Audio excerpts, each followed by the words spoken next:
In the middle of the scorching summer heat, a handsome guy's bright smile felt like a gentle, cool breeze. Just a little smile from him was enough to make all the girls swoon. Today's outdoor activity lasted for a whole hour, making a schoolgirl pass out from the heat. But it was a blessing in disguise because she got carried to the nurse's office by the handsome guy.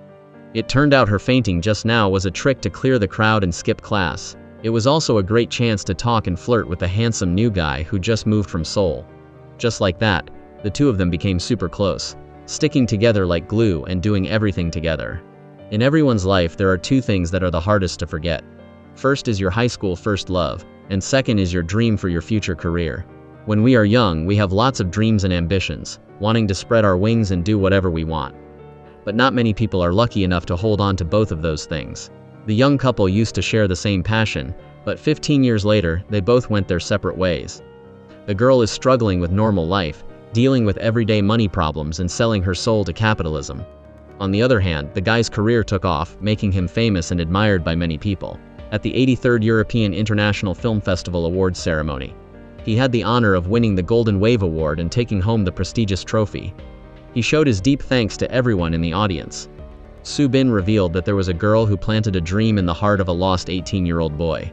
Thanks to her, he was able to step firmly on the path to success today. He wanted to dedicate all the glory of this award to that girl. Even though Soo Bin just produced his very first movie, he swept the awards and was called a genius director. Meanwhile, the female lead named Yi Chae was filming at a clam beach. She is currently a reporter for a TV station. She spent the whole day working hard in the mud to show the life of the local fishermen. When she tried to stand up and leave, she fell face first and got completely stuck in the mud. Being a reporter makes you rich, but only rich in feelings.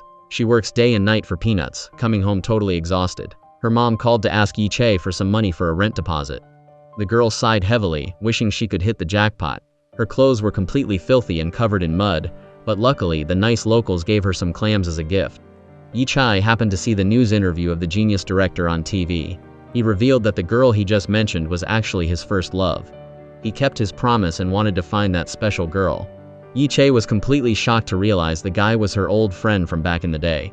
She quickly went online to look up the Korean director who won the prestigious award at the International Film Festival.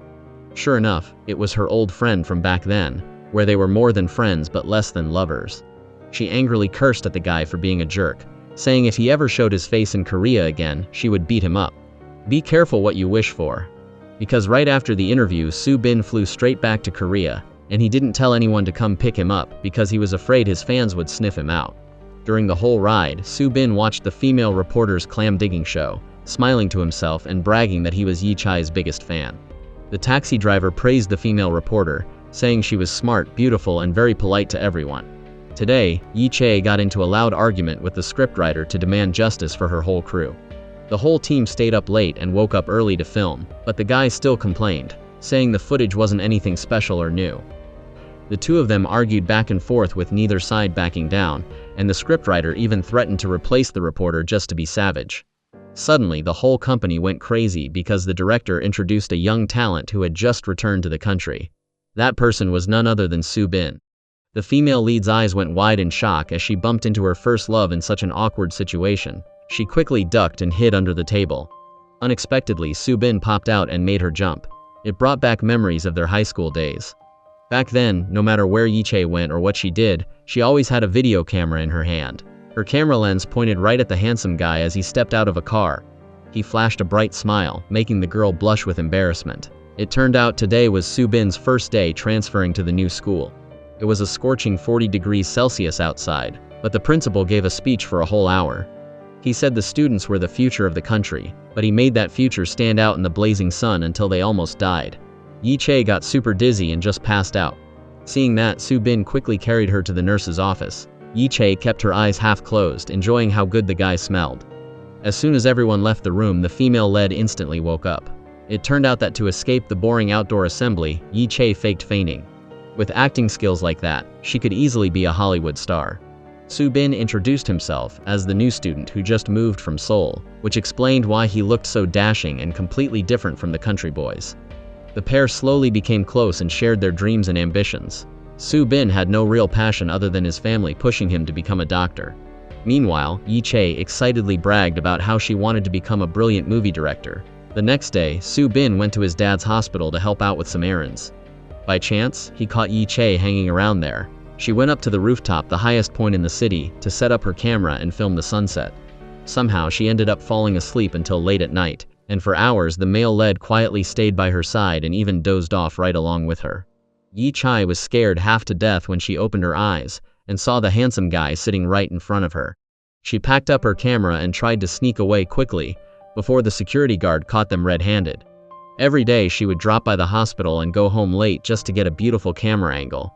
As bad luck would have it, the couple got spotted by the security guard. Just like that, the two of them held hands and ran for their lives. Yi Chae was running so fast that she even dropped her hair tie. She playfully teased him, saying that they were partners in crime from now on. It was Soo Bin's first time having a girl hold his hand, and he felt an indescribable thrill. Little did he know that the image of the lovely girl in front of him would stay in his mind for many years to come. The next day, on his way to tutoring, Soo Bin spotted the girl working hard filming something, so he immediately asked his mom to let him walk to school to stretch his legs. His real goal was to drop by Yi Chae to see what kind of goofy stuff she was up to. She was totally focused on filming an old lady but still felt like something was missing. Soo Bin suggested that it needed some shadows, which would make the footage come to life. And just like that, the guy ditched class to help Yi Chae finish her shoot. Everything was going smoothly when suddenly, a drunk guy came over and caused a scene. He tried to kick everyone out and even attack the old lady. Yi Chae threatened him, saying she had recorded enough evidence to hand over to the cops so they could lock him up. He got furious and smacked the camera away, but luckily Soo Bin caught it just in time. He sacrificed himself, letting himself get beaten to a pulp, but he was totally determined to protect the camera. A little while later, the cops showed up and took down the drunk thug. Yi Chae scolded her foolish friend for being so stubborn even while taking a beating. Soo Bin replied that he was afraid the camera would break and Yi Chae would be heartbroken. He gently bandaged it up and then confessed his feelings to his crush. Soo Bin had absolutely everything in his life except for a dream. But ever since he met Yi Chae, he had experienced a whole roller coaster of emotions and finally discovered his own passion. The couple officially started dating, becoming each other's beautiful first love. Maybe those youthful years became so unforgettable because they had each other in them. Cutting back to the present, the couple crossed paths again after being apart for so many years. Yi Chae was scared half to death, so she quickly dragged the male lead into the fire escape stairwell and grilled him about what the heck he was doing at the TV station. Soo Bin playfully joked that it was because he really missed his first love, and if she wasn't married and hadn't started a family yet, he still had a chance. Remembering back in the day, they promised each other they would become movie directors. Yi Chae was bitter and didn't want to remember those painful memories. The two of them were completely done ever since the day Soo Bin left for America. No matter what he said, Yi Chae would never forgive him. In the evening, she bought some fried chicken to eat with her younger brother. He is currently working part-time as a delivery guy. Even though they aren't blood relatives, they have a pretty tight bond. That's why Yi Chae told him about bumping into her first love earlier that morning. She had imagined them meeting again 100 times, but she never expected that real life wouldn't be like a dream, with her being a miserable nobody while Soo Bin was famous all over the world. Today, the male lead was shooting the breeze with his close friends, and accidentally overheard the actress who was starring in the movie he was directing. The short conversation showed that Hana looked down on others and thought highly of herself. He walked out and coincidentally bumped into Simgun, who was making a delivery. In the past, Soo Bin stepped in and completely won Yi Chae's heart. Simgun declared that he wouldn't let anyone hurt his older sister. Even though Soo Bin kept pressing him for Yi Chae's phone number, the young guy absolutely refused to spill it. He faintly eavesdropped on the siblings' phone call mentioning the cabbage market. Simgun continued his delivery to the TV station. By coincidence, the model got into an accident today and couldn't make it to the shoot. Actress Hana had a good eye and made the final call to invite Simgun to stand in. They needed to take photos for a magazine, and his job was just to sit still and lend her his shoulder. Simgun shared that he once dreamed of being an actor, but it didn't work out. Though you gotta admit, his looks and handsome face are pretty photogenic. After the photo shoot wrapped up, the actress gave the guy a photo as a keepsake. This picture wouldn't show up in the magazine. Simgun thought everything that just happened felt like a dream, getting to share a frame with a silver screen superstar. As for the male lead, he went on the online market to look for videotapes. After searching for a while, sure enough, he saw Yi Chae posting them for sale. He went all in and asked to buy a huge batch. Yi Chae was thrilled because she was dead broke, and she hit the jackpot by catching a big spender. The only thing was, the customer demanded to do the deal in person. The next morning, she hauled 2 full bags of videotapes to the meeting spot. As soon as she saw Soo Bin's silhouette, she quickly hid in the bushes to avoid him. Who would have thought he was that destined big spender? At first, Yi Chae played hardball and absolutely refused to sell, but when he offered to pay 10 times the price, she totally did a U-turn. She had written a tear-jerking, heartfelt letter when she had to post those 30 masterpieces tied to her youth for sale. However, it was a waste to let them collect dust, so she wanted to pass them on to someone who would appreciate them. Soo Bin suggested they take a trip down memory lane together. He handed her the script for River Love Song, but it was still missing an ending, hoping she would write the rest and they could turn it into a movie together. What the heck? Yi Chae stood up and bluntly poured a glass of water right on the script, treating it as the ending for both of them. Outside, it was pouring rain heavily, and Soo Bin quickly grabbed an umbrella to chase after the girl. Yi Chae absolutely hated the rain because it was tied to a painful past. Back in the day, she screamed and cried in front of Soo Bin's house for 15 days straight, only to get a bitter ending that left a scar to this very day. What on earth happened between them to change their fate? Years ago, the young group of friends teamed up to produce their first movie, with a plot revolving around a city overrun by zombies. They wandered everywhere looking for prey to satisfy their hunger and thirst. Soo Na, a girl, stepped on an empty can and gave away her hiding spot. The zombie horde immediately caught the scent and switched targets. Luckily, a cat totally carried the team and helped out, but suddenly a zombie ambushed the girl right from behind. Just when the acting was getting good, the director yelled cut. Yi Chae complained, asking what kind of zombie looks totally not scary and even holds a flashlight in its hand.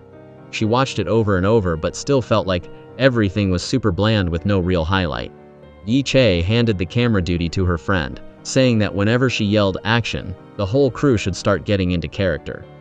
Yi Chae used a fire extinguisher to make the scene look extra special. The male lead gazed at her bright smile, thinking she looked the most beautiful when she was deeply immersed in filming.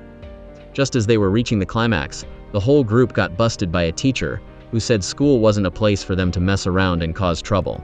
She scolded Yi Chae for being the mastermind behind all these ridiculous antics, even dragging the model student Soo Bin into the crew. Even though he got chewed out badly, the guy still grinned from ear to ear. Honestly, whenever he was with Yi Chae, he got to experience a whole roller coaster of emotions. The girl was so passionate about filming that she always had a camera in her hand no matter what. The busy, bustling market was a place where she got a lot of cool footage.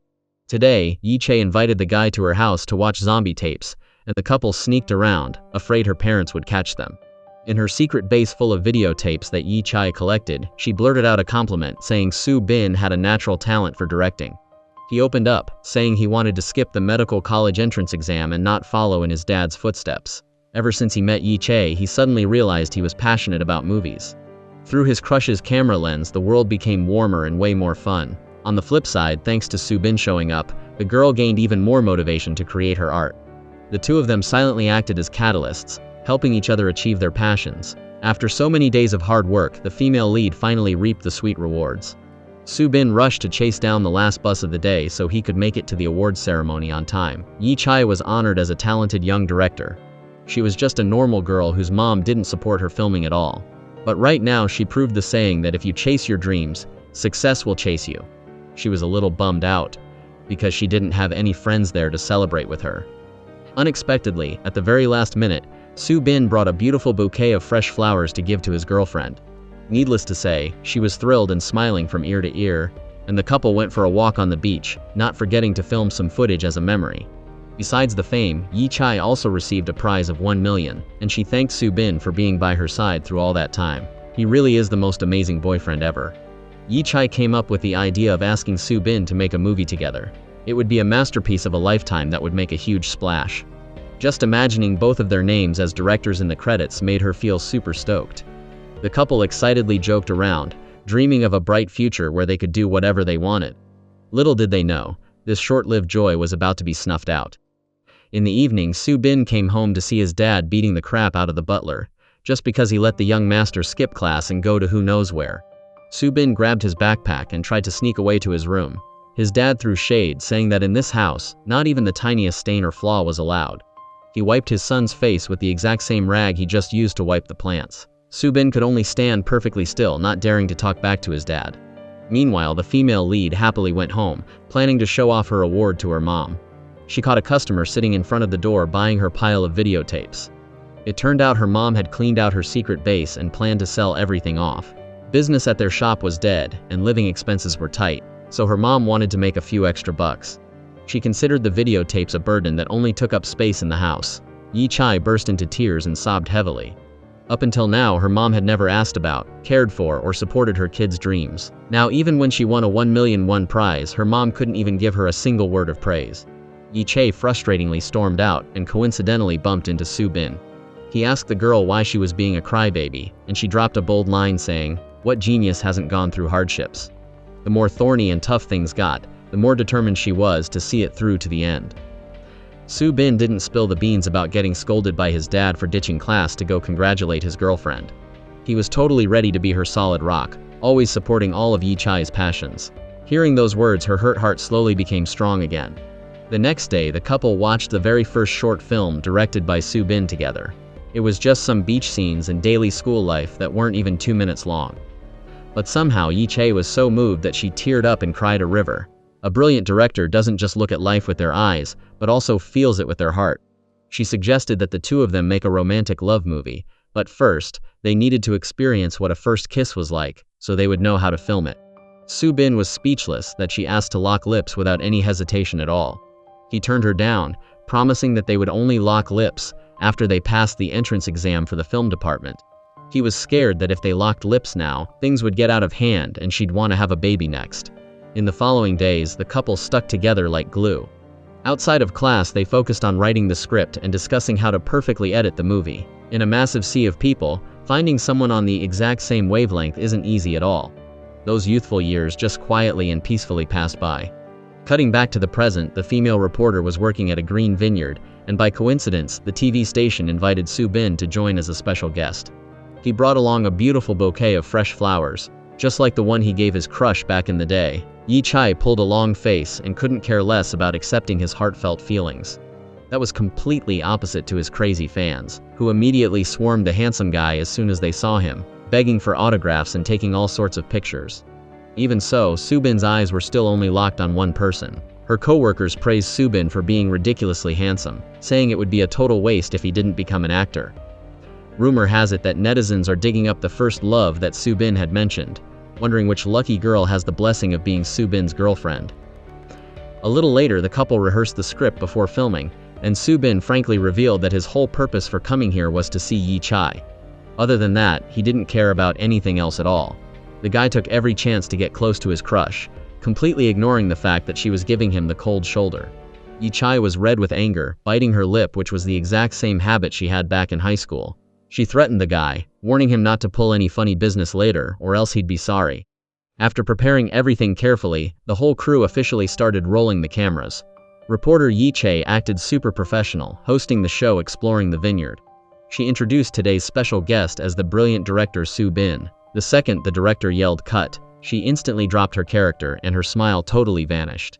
The male lead was totally speechless at the female reporter's crazy fast mood swing.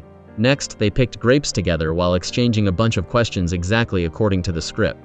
Su-bin revealed that he returned to Korea to produce a romantic movie project called River Love Song. The moment she heard that, Yi-Chai dropped a bunch of grapes and completely froze on the spot. Meanwhile, Sim-gun was running around frantically everywhere, juggling his deliveries and handing in job applications. Today, Sim-gun accidentally bumped into his older senior. They used to work together at an old company that went bankrupt. The senior praised Sim-gun, saying he was still as sharp and handsome as ever. The only thing is, trying to become an actor at the age of 30 is harder than reaching for the stars. His senior advised Sim-gun to just give up on that pipe dream and find a different job to do. The guy was super bummed out, thinking his senior would help him, but instead he had to listen to those harsh words. Hana was standing up higher and accidentally overheard the whole thing. She is an actress currently at the very peak of her career. Her mom kept pushing Hana to star in more movies before she became washed up. She was completely exhausted by her jam-packed work schedule, without even a single day off to rest. At a press conference, Hana got into a heated one-on-one argument with her co-star. While the reporters were praising them for being a cute couple, her co-star kept attacking Hana for having terrible acting skills. He said that probably because she had been single for so long, her acting as a married couple felt a bit stiff. The two of them just kept throwing shade at each other, not holding back at all. Even after the press conference ended, the guy was still dropping a bunch of mocking remarks about Hana. However, her mom is the director of an entertainment company, so she has some solid backing. Hae-na purposefully called her mom to tattle, making her co-star's face turn pale with fear. The main couple continued moving to change the filming location. Soo-bin brought up the old story about the fox picking green grapes. Even though it went through hell and got all scraped up, it was still determined to pick the grapes no matter what. He hinted that if there were someone to help, everything would be easier. Yi-chae immediately grabbed his collar with a hostile attitude. Suddenly she remembered there was a microphone recording, so she stopped, and the director used the walkie-talkie to ask what was happening. Yi-chae made up a story that she accidentally broke Soo-bin's button, and promised she would sew it back carefully later. She thought for a long while and decided to sell the River Love song script back for 30 million, since Soo-bin alone was more than capable of turning it into a masterpiece. He refused because if they didn't do it together, it was just like a meaningless piece of scrap paper. Most of all, he wanted to make amends and fix the past. After he finished speaking, the guy tried to kiss her but immediately got a bouquet of flowers to the face. Yi-chae teared up, feeling the pain of her old memories. Back then she called out until her voice went hoarse, but Soo-bin never showed up. She waited tiredly day after day, but there was absolutely radio silence from him. Clearly there was light in the room, but Soo-bin didn't answer. Human patience has its limits, until one day when it was pouring rain, Yi-chae gave up, stood up and left. Suddenly the male lead appeared holding an umbrella to shield her from the rain. Yi-chae was overjoyed and hugged him tightly. Soo-bin had skipped school for many days and cut off all contact. He announced he was going to America soon to pursue being a doctor. The female lead was confused, because they had clearly promised to pass the entrance exam for the film department together. They still hadn't finished writing the end of the River Love song script. Yet Soo-bin dropped a bombshell saying he wanted to go study abroad in America. He confessed that it was all just a passing dream that would never come true. Yi-chae cried her heart out, not believing any of those words. She threw the script at him and said she would wait at the bus stop. The bus started rolling and left, but Soo-bin still hadn't shown up for the exam as planned. At the last minute, Yi-chae got off the bus to go look for her boyfriend. On the way, the hair tie Soo-bin once gave her fell, and as she turned back to pick it up, she was unfortunately hit by a car. The strong impact put Yi-chae into a deep coma, and she had to have emergency surgery. Her family outside was worried and could only pray for her to pull through. Every day, her mom went to the hospital to take care of Yi-chae. After being in a coma for a long time, the girl woke up. The day Yi-chae opened her eyes was also the day her dad passed away, and everything around her suddenly collapsed, with no more dreams, ambitions, or passion for filming. Every day, Yi-chae focused on physical therapy to regain the use of her legs. Once a girl who was active and jumped around everywhere, she was now in a dead end. Even though she didn't say it, Yi-chae always secretly blamed Soo-bin for her life being in ruins. The moment they met again only made the old wounds in her heart reappear. The male lead was tormented because Yi-chae always avoided and rejected him, and he didn't know what to do to be forgiven. At the same time, Yi-chae's family watched the small garden exploration show, and her mom's face didn't look very happy.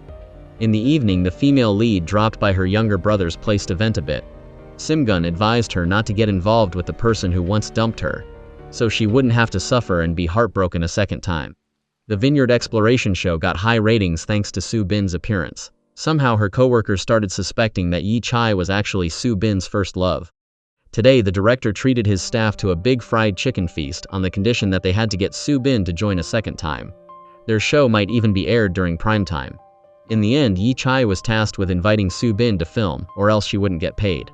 Feeling drained, she had no choice but to buy some flowers and head to the countryside to find that pain in the neck. She gathered all her courage and opened the door to step inside. Who would have thought? She got hit right in the face with a splash of water. The female lead visited the male lead unexpectedly, but what awaited her was a gushing water hose. Soo-bin felt a bit embarrassed because he treated a guest at his house so rudely. He told her to just sit and rest, while he would run inside to find some clothes for her to change into. Seeing that his look was a bit off, the male lead took the chance to fix himself up, leaving the female lead sitting outside in the cold. If he had come out any later, her clothes and hair probably would have been bone dry already. Yi-chae glanced at him and said Soo-bin looked more like a human now. Earlier, he was so messy he only lacked a pair of horns to be a buffalo. Yi-chae asked Soo-bin why he wasn't surprised to see her here. The male lead said he knew all along that she had someone tailing him. Yi-chae was so embarrassed she wanted to hide her face, so she just tried to play it off by giving him the bouquet. After that, the two of them went for a walk together. Right then, the male lead's mom called to cancel their lunch plans. Yi-chae didn't understand why a mother and son couldn't just meet at home instead of always going to a restaurant and wasting money. Subin invited the female lead to have lunch with him. He was even thoughtful enough to know she didn't like carrots, so he moved them to his own bowl. After eating, the male lead insisted on paying instead of asking to split the bill like those city boys do. The female lead was harassed by phone calls from her team leader and boss. It turns out Yi Che's goal for coming here was to invite Subin to join their project. When the male lead saw the female lead getting bullied by her boss, he immediately switched to savage mode. He snatched the phone and scolded the other person. Meanwhile, at Sim Gun's family restaurant, his dad and the waiter were working at full capacity. So many customers showed up that the two of them were kept on their toes. When the customers found out the owner's son was an actor, they praised him to the skies. The owner was very proud to hear that. See, having a handsome son with a bright future is really worth every penny. He had no idea that on that same day, Sim Gun was going to an audition. He sat outside nervously waiting for his turn. The audition didn't go well. Sim Gun didn't perform well, making all the judges shake their heads. Sim Gun left. He sat on the bus with his mind still stuck on the failed interview. Meanwhile, Hana was getting her makeup done by the styling staff. She asked her assistant about her upcoming packed schedule. Hana's mom also arrived. She announced that there was an upcoming show that needed both of them to appear. Hana didn't want to join, but her mom kept forcing her to do as she said. Hana was sick of always living in her mother's shadow. She didn't want people in the industry to know her just as her mother's daughter, instead of for her own talent. After the main couple finished eating, they walked around the village together. The neighborhood gossips saw them and all praised how good of a couple they were. When they got home, the female lead found out that the male lead's grandmother still hadn't returned. She was quite disappointed that she didn't get to see her. The male lead told her to wait outside while he went into the house to get the script folder to return to her. Subin apologized to Yi Che, because only now did he have enough courage to return it to her. Actually, the female lead didn't need to feel guilty about what happened in the past. She wasn't at fault at all. To be honest, everything that made the male lead turn out this way was because of his family. Subin had an unhappy home. His dad used to abuse his mom right in front of the kids. While other parents loved and cared for their kids, his mental food was just the fiery fights between his parents. His childhood was tied to unhappy memories that he just wanted to forget. Yi Che cried for years, always blaming herself because she thought it was her fault. She never expected that one day the male lead would clear her name himself. That evening, when Yi Che got home, her mom had made noodles for her. Her mom said, the family's finances have been totally drained lately. Yi Che understood the situation so well it hurt, and afraid her mom would worry, she told her that work was going great lately and she'd definitely make enough money for the family's expenses. When she went into her room, her younger brother came looking for her to demand hush money. She gave it to him, but the kid kept haggling and complained it wasn't enough. After he ripped off a layer of his sister's skin, the kid finally left satisfied with the cash. The next morning, the male lead made plans to have a meal with his mom. At Sim Gun's dad's restaurant, he thoughtfully fed his mom a piece of fried egg.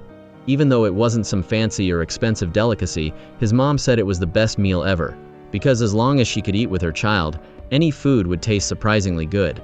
After finishing the meal, it was time for his mom to head back.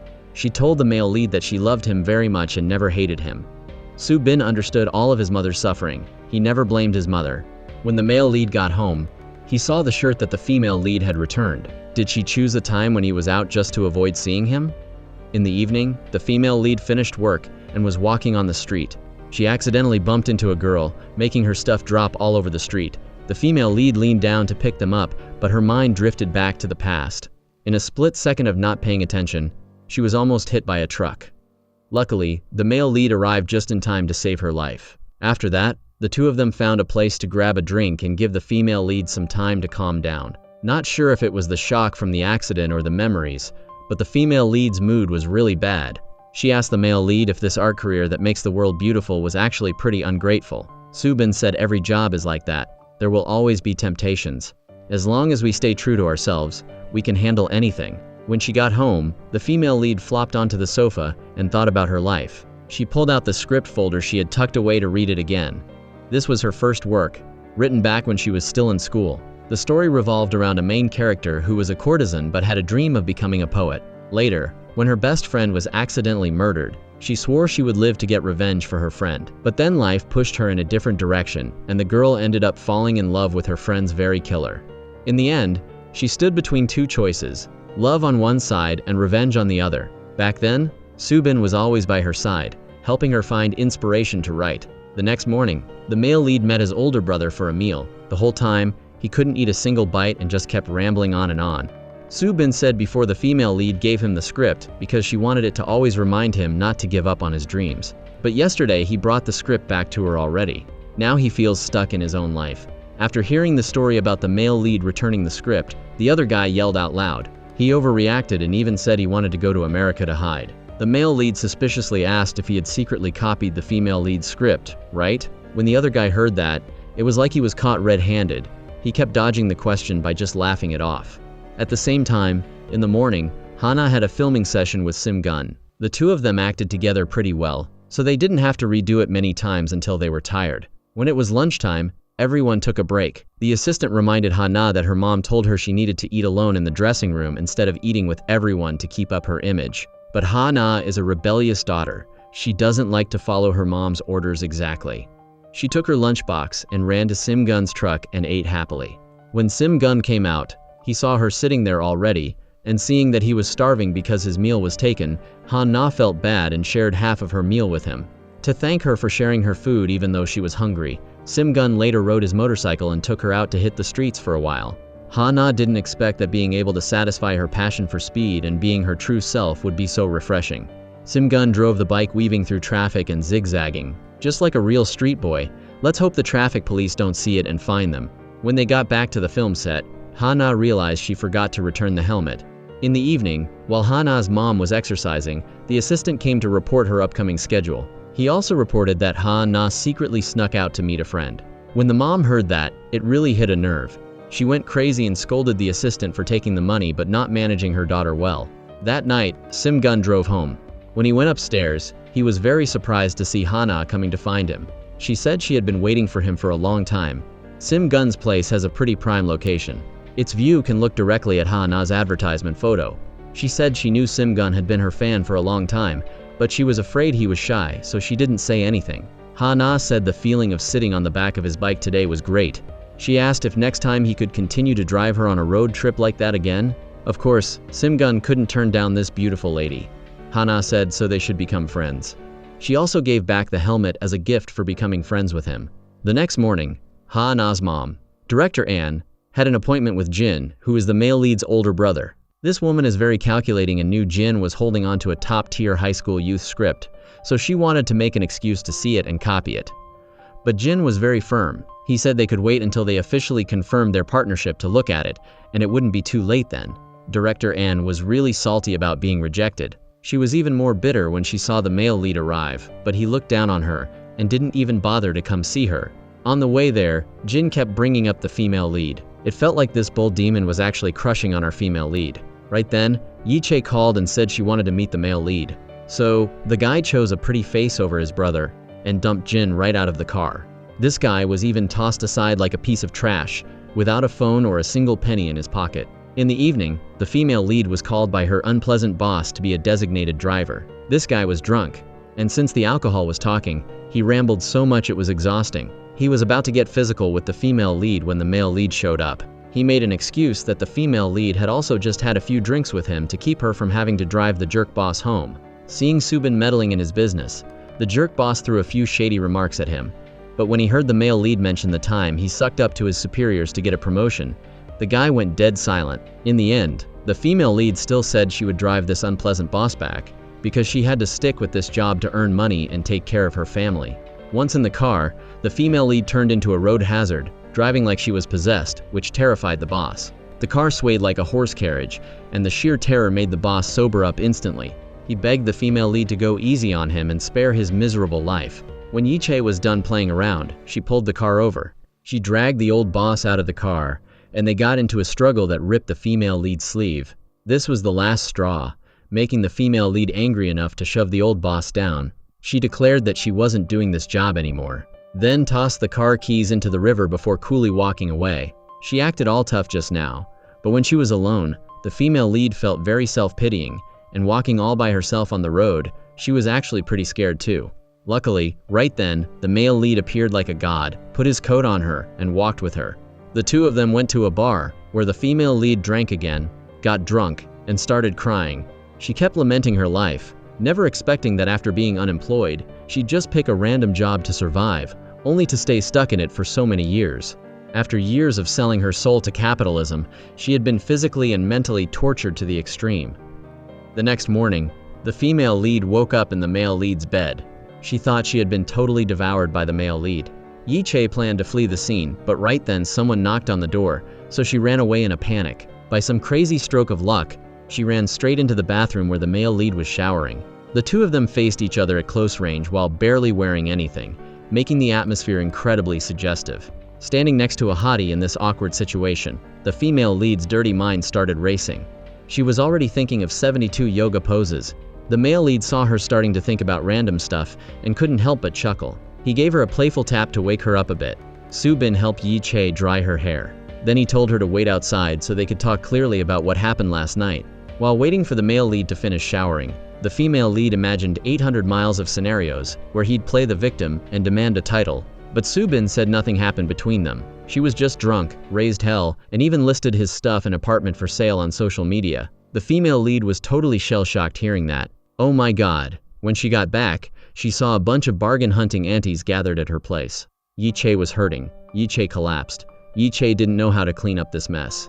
In the afternoon, the male lead handed her a contract where she basically sold herself to him. She kept hesitating and didn't dare to sign and seal it.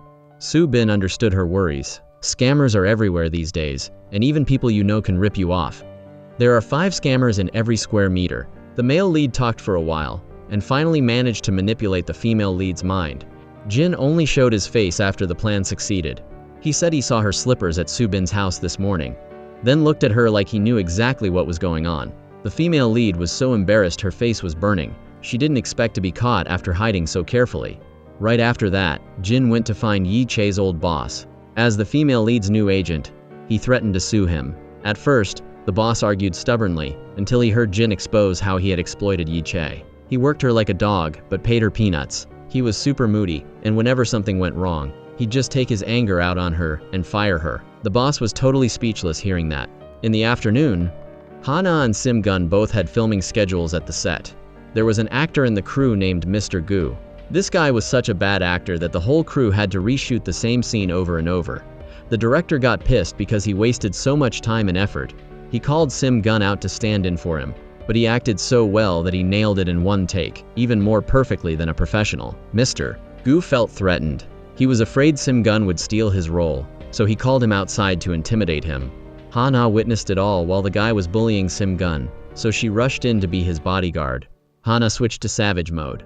When it comes to arguing, if she's second, nobody dares to claim they're first. Hana scolded Mr. Gu for being uneducated, making him so mad he was foaming at the mouth. She even tossed a cigarette butt into his pocket, making Mr. Gu jump around like a pig getting electrocuted. Tonight, Subin and Yi-Che watched a movie together. In the movie, the main couple was walking hand in hand in the rain. That made Subin and Yi-Che remember the past. Both of them also had many memories together on rainy afternoons. They used to hold hands and run when caught in an unexpected summer rain. They just ended up falling asleep like that without even knowing it. The male lead woke up and saw the female lead sleeping soundly on his shoulder. He gently let her lie there while he went into the room to fix the bed. Then Subin came back to carry Yi-Che into the room. But when did she wake up? The female lead thought the male lead wanted to steal a kiss from her. She was clearly obsessed with the idea but was still acting shy. After that, the male lead let her sleep in the bedroom while he slept on the sofa tonight. The female lead kept tossing and turning and couldn't fall asleep. She felt a bit guilty for taking Subin's bed. Yi-Che texted him asking if he was coming into the room. The male lead said no and told her to just relax and go to sleep. Subin saw the hair tie Yi-Che had forgotten. He naturally wore it on his wrist as if it were some expensive accessory.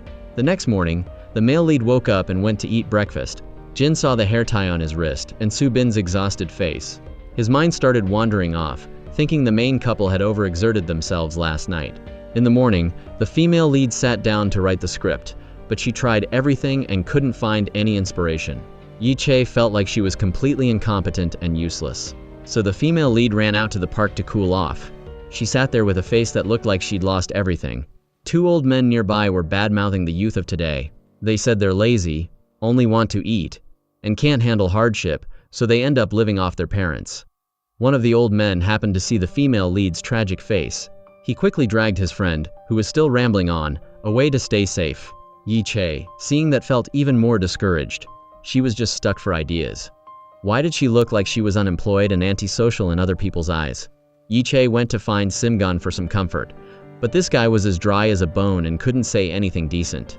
The male lead returned home and found the place as empty as a ghost town. The female lead, who was supposed to be sitting here writing the script, had vanished to who knows where. Ha-na went to see her mom, who scolded her for hitting Mr. Gu, which caused a scandal online. Her mom nagged Ha-na like crazy, but she didn't even bother to talk back once. After that, the male lead ran to Simgun's place. This guy is busy working as a product promoter. Ha-na also showed up and saw that the high of them were close, so she wasn't happy. Ha-na stepped forward to claim her territory with Simgun. She said that now she is his friend. Simgun saw her acting like that and thought it was pretty cute. Subin still wanted to argue with Ha-na, but Simgun pulled him back. Since he's already here, he might as well buy a few orders to support his friend's income, right? The female lead is responsible for being the MC for this event today. Ha-na, appearing at the promo event, made the audience very excited. Yi-chae was also excellent in her role as the host. She is well-spoken and knows how to liven up the atmosphere. Subin saw that she was having a good time, so he didn't go over to bother her. He went outside and sat waiting until the promo event ended, but the person he was waiting for turned out to be a thoughtless girl. As soon as she saw him, she tried to sneak away, afraid he would think she was slacking off to have fun. She quickly grabbed an animal mascot head from the person next to her. Subin knew her tricks all too well. He thought the person he loved was truly adorable. The male lead walked over and stood in front of the female lead. At first, Yi-chae pretended she didn't know him. Subin didn't take it to heart either. He handed Yi-chae the gift he had bought for her, and then planned to leave. Seeing the male lead not paying attention to her, the female lead started to pout. She threw the animal mascot head at him. See, she had to act like that to finally be herself. Subin knew the girl he loved was unhappy. She was feeling down because she thought she was a failure. The male lead comforted her, saying that's just how life is. Sometimes things don't go your way, and sometimes there are hardships and challenges. As long as she stays calm and confident, he is sure she will overcome all obstacles. Subin said tomorrow they would go back to the countryside for a change of scenery, believing that returning home with familiar people would help her find creative inspiration. The next morning, Subin got up early and got all dressed up, waiting for his muse to come find him. He saw her pulling a suitcase out, but she didn't come to find him and instead called someone. Subin got mad, thinking she was standing him up. He was about to drive off when the female lead rushed over to stop him. Seeing that she was paying attention to him again, the male lead was happy again. He was even thoughtful enough to help her put her luggage in the trunk. The car rolled away, leaving the busy city behind to breathe the fresh air. The female lead felt all her music troubles fade away. Mom was very happy to see Yi-chae come home. The female lead asked her what kind of person she wanted her to be. Mom said, as long as she became a good person, that was enough. Sometimes a mother's dream is very simple, just for her kids to be healthy and live like decent human beings. Yi-chae told her mom she was back in the countryside, this time to write a script. Mom didn't agree with that. She thought being a screenwriter was only for rich kids. Yi-chae's family was poor and couldn't afford to keep up with that, so she should just get a steady paycheck to be safe. But the female lead said it was her passion. Plus, this time she was already working for the male lead's studio, and he would be responsible for paying her salary. When her mom heard her daughter was getting involved with Subin again, she got furious. She felt their families weren't on the same level socially, but the female lead struggled and fought back when her mom tried to ban her love. The mother and daughter had a big argument, then parted ways on bad terms. The next morning, when the mom went into the room, Yi-chae had already left a long time ago. Only the savings book she left behind remained on the bed. Meanwhile, the male lead woke up and was scared half to death by Yi-chae. The two of them worked together. Subin started a presentation about the criteria he required for the script. Yi-chae was struggling with those high-demand requirements of his. The whole time, she kept scratching her head and ears, unable to squeeze out a single word for the longest time. Only much later did she manage to write a paragraph. Subin didn't want to discourage her, so he gave her a little praise. In the afternoon, the female lead called her best friend to vent about recent events. She also bragged that she was at the male lead's house and was back to writing the script. This friend is a fan of romance novels and has an endless dating history, so she has a lot of experience. Yi-chae wanted her to give some material to write about love. Right then, the friend saw Jin and was captivated by his perfect 10/10 looks. The friend got in the elevator and had a chance to stand near Jin. Then some backpackers appeared, making the two of them get squished together. By accident, this friend got her lipstick smeared on his shirt. She was so embarrassed she wanted to hide her face. not knowing how to handle this correctly. Finally, the friend ran after him and wrote her phone number on Jin's shirt so he would have a way to contact her if he wanted to make her pay for it later. This friend had a blind date today, and her date was pretty rude. This guy must be related to a bomb squad because he was bragging so much. The friend was exhausted from listening and didn't even bother to respond. Her mind was only thinking about Jin. It's true that comparison only leads to pain. Compared to Jin, this blind date guy wasn't even worthy of carrying his shoes. So the friend ran to find the receptionist to ask about Jin. Coincidentally, he was also finishing his checkout process right there. The friend ran over wanting to get his info, but accidentally heard Jin talking about a baby. The friend misunderstood that he was already taken, so she immediately did a U-turn. Actually, at that time, he was just talking to the male lead.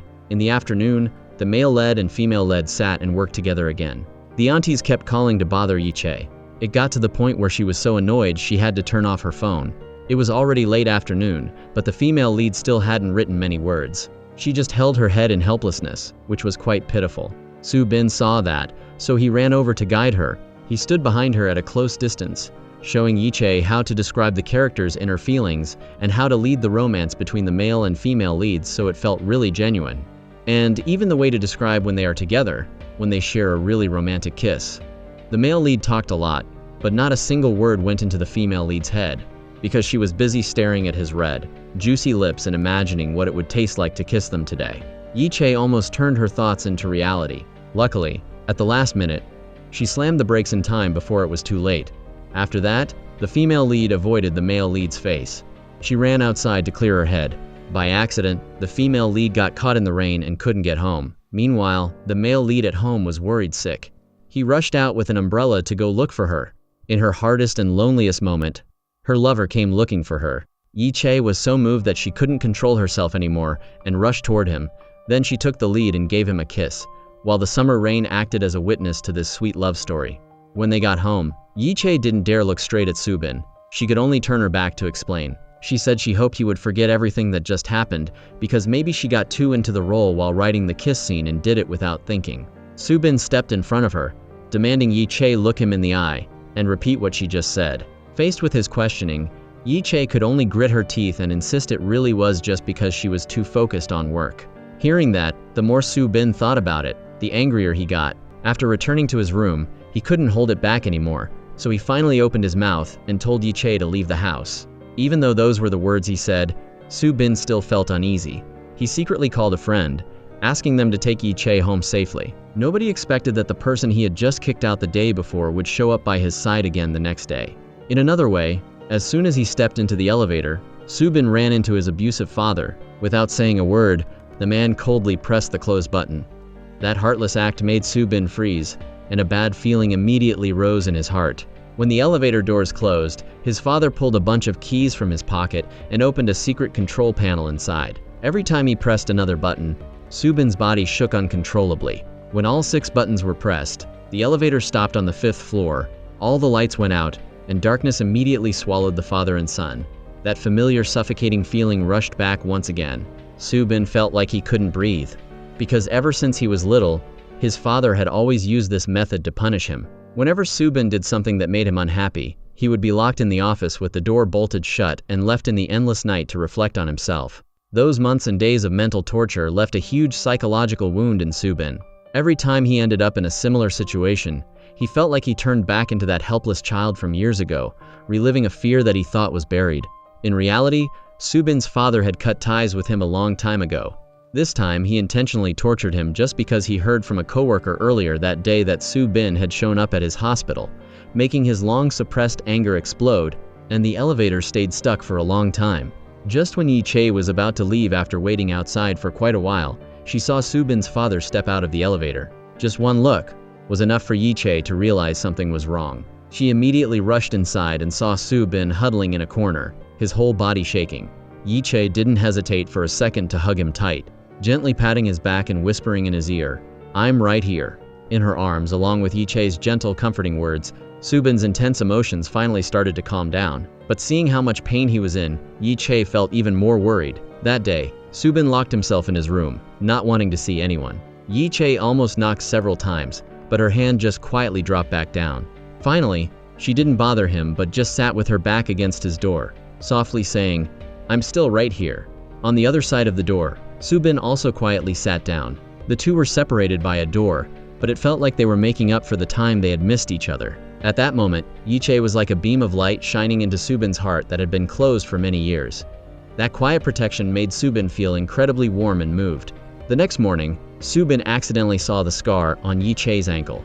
That was the wound left over from the accident years ago. When Yiche risked everything to find him, Subin only knew she had been in an accident, but he never thought that accident happened because of him, and he definitely didn't expect it to leave such a big scar. That night, Subin texted his mom, wanting to set up lunch for the next day, but she made an excuse about being busy with work to turn him down. The truth was, at that moment, her face was covered in bruises. They were all marks from Subin's dad beating her. For all these years, Subin's mom had to live in the hell of domestic violence.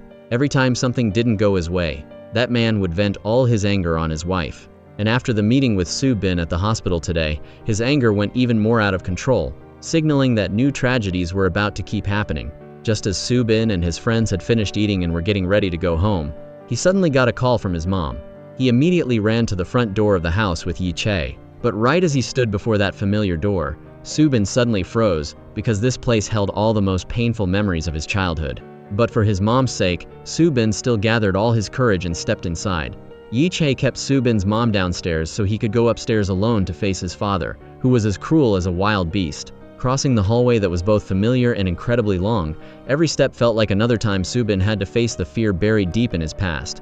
Especially when standing in front of the room that used to imprison him throughout his childhood, the horrifying memories came rushing back. But this time, Subin didn't choose to run away anymore, because he wanted to protect his mom, and also because he wanted to truly escape the past. He tried to suppress his fear and then forcefully pushed that door open. After the confrontation with his father, Subin finally found out the truth. What surprised Yiche most of all was that he even bought a whole large massage chair just to help her legs relax. That kind of care made Yiche feel complete happiness for the first time. After a long time of effort, the two of them finally finished the script. Before the day fit, turns out the scar on Yiche's ankle was there because of him. Back then, Yiche risked everything to find Subin, then got into an accident and left a wound that stayed with her until now. Knowing the truth, Subin rushed straight out to the street, running unconsciously. His father's last words kept ringing in his head. By that moment, Subin could no longer accept that the person he once misunderstood and heartlessly pushed out of his life had always been silently suffering because of him for all these years. Yet, Yiche had never blamed him once. Subin immediately dropped everything to find Yiche. His eyes stopped at the scar on her ankle, and he was so choked up he couldn't say a word. He never thought Yiche had silently endured so much pain just for him. Faced with Subin's rapid-fire questions, Yiche didn't explain at all. She just quietly reached out her hand and wiped the tear from the corner of his eye. It wasn't that Yiche intentionally hid it, but she really didn't have enough courage to say it. If she let Subin know that back then she loved him so much she was willing to sacrifice everything, that idiot would definitely be so proud he'd have his nose in the air. Just thinking about that scene made Yiche feel unbearably embarrassed. Because of that, this secret absolutely could not be known by Subin. Ever since that day, Subin took care of Yiche in every little detail. Every morning he proactively carried her bag for her, and carefully asked if the steel pin in her leg was making her uncomfortable. To understand more about Yiche's injury, Subin even went online to find and read a lot of documents. He just learned that cases like hers usually have to be fixed with splints and steel pins. However, even until now, the pin in Yiche's leg still hasn't been removed. Because it's located too close to a nerve, the doctor doesn't recommend surgery to take it out. Subin carefully wrote down every word Yiche had said into a small notebook. Suddenly, he remembered that rainy day when Yiche kissed him, and then immediately turned around and ran away. Thinking of that, he couldn't help asking if her leg hurt when she ran away like that. And Yiche immediately turned red, and awkwardly replied that she just had a bit of trouble sleeping that night, but didn't feel any pain at all. The care Subin gave her was even more than imagined. If she was just a little uncomfortable, he would immediately find a way to fix it. He even prepared a whole non-slip kit because he was afraid Yiche would slip and fall in the house. Filming started. Subin personally invited a very professional crew. Theoretically speaking, as the director, Yiche should have received respect from everyone. But what she didn't expect was that from the very beginning, the whole crew pretty much treated her like she was invisible. On the day the crew was getting ready to scout locations, because he was worried about her leg injury, Subin didn't let her go along but told her to stay home and meet with the producers. Subconsciously, He had already labeled Yi Che as someone who needed to be protected. That extreme overcautiousness unintentionally trapped her in a comfort zone he created himself. Even in work, Soo Bin made decisions for her, causing the whole crew to slowly look down on Yi Che's role as the director. It wasn't that Soo Bin didn't respect her talent, but in his mind, as long as he didn't let her get tired or hurt again, that was his way of making up for past mistakes, and the only way to show his love. Even though she felt a bit let down, Yi Che still chose to go along with Soo Bin's plans, but what happened after that was what really hurt her. Every member of the crew was added to the temporary work group, except for her, who was left out. It wasn't that they forgot to invite her, but rather that nobody even noticed the director of the movie herself wasn't in the group yet. When the field staff sent photos of the locations, the female producer complained that the place Soo Bin picked was too expensive, so she wanted to ask Yi Che to step in and talk him out of it. But ironically, she had absolutely no idea what everyone was talking about. Only then did the whole crew realize with shock that the director hadn't even been added to the chat group yet. That night, a few producers said they were heading home after work, but in reality, they all went out for a private dinner together. Right at that moment, Yi Che accidentally ran into them. They faced each other, and the atmosphere immediately became super awkward. During a crew party, Yi Che sat quietly at the corner of the table. Everyone was making toasts and chatting away, but not a single person noticed her being there. Even when she was about to speak up and give her opinion, she was made fun of by others. The assistant director, who was professionally trained, had looked down on Yi Che for a long time because she was originally a reporter who switched careers to be a director. After a few drinks, he finally spilled his true feelings. Every single one of those harsh, sarcastic words reached her ears because she was in the restroom at the time. When she walked out, the assistant director was shocked to realize the person he just mocked had been there the whole time. But Yi Che didn't argue at all. She didn't say a word, and she didn't even bother to look at Soo Bin.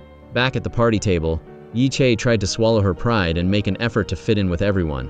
But no matter how hard she tried, she still felt like an invisible wall existed between her and the whole crew. After the party ended, she could only head home quietly by herself. Soo Bin witnessed it all, and he suddenly realized that his overprotectiveness accidentally made Yi Che always look like a wounded patient. The thing that hurt her the most was never the injury in her leg, but the fact that her professional identity was being slowly erased. Clearly, she's the director of the whole project, yet because of those legs, she was pushed aside from location scouting, kicked out of the core work group, disrespected by colleagues, and her skills were slowly denied, all in the name of protection. Her silence was never a sign of weakness. She just didn't want the love between them to turn into a debt of gratitude, and she definitely didn't want to become a burden in Soo Bin's eyes. The next morning, Soo Bin proactively went to see the assistant director and spoke frankly with him. After that, he went back to find Yi Che. The two of them went to a park together. After a few warm-up moves, Yi Che suddenly started running. She told Soo Bin to stay right where he was and absolutely not to follow her. Yi Che wanted him to understand that she wasn't a patient who needed to be protected for the rest of her life. She was just a normal person who could still pursue her dreams and still finish her own movies. Soo Bin's excessive care never made her feel loved. On the contrary, it just kept reminding her of the scar that would never go away. If he really felt sorry for her, what he should do isn't to shield her, but to learn how to trust her. Soo Bin slowly stepped in front of Yi Che, gently reached out his hand to stroke her cheek. Then he slowly let go, took a few steps back, and said with a smile, "I'll stand back here so you can shine brighter." At that moment, Soo Bin finally truly understood that if his love became a chain that tied Yi Che down, then that love had lost its original meaning.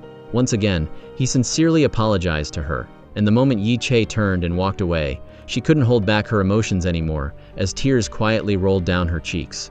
From that second on, the two of them could finally let go of the burden of the past. They were no longer a debtor and a victim, but two equal people holding hands and moving forward. Ever since she confessed her feelings to Soo Bin, Yi Che looked forward to his texts every single day. But if Soo Bin actually called, she wouldn't pick up right away. It wasn't because she didn't want to talk, but because she didn't want him to find out she had been waiting for that call all along. When you like someone, you usually become so hot and cold like that, wanting them to get closer, yet afraid of showing too much interest. The script they wrote together was about to enter the casting stage. Soo Bin opened a video of a show, and the person appearing in it was their mutual friend. Throughout all those years, Sim Gun stayed in Seoul to work as a background actor. He had taken on countless roles, but he never had a name that truly belonged to him. Soo Bin wanted to give Sim Gun a chance, but he didn't want to just hand the role to him directly, because true respect is never about giving handouts, but letting the other person use their own talent to earn recognition. That's why an open audition was the fairest way. Ironically, Sim Gun didn't even have a management agency. Just when Soo Bin was stressing over this, Sim Gun had already made his own choice. He was signing a special deal with Agent An.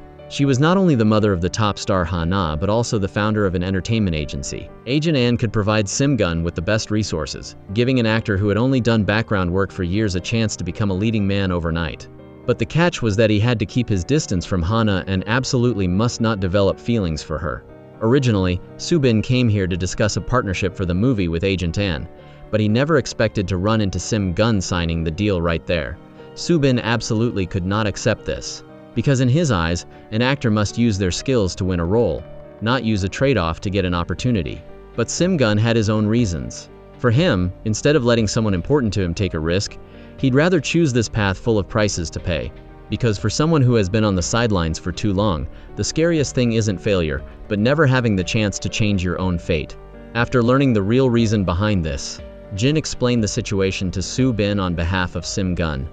It turns out this was directly related to Yi Che. If she and Soo Bin wanted to stay on the crew as co-directors, they had to accept Sim Gun taking the lead role.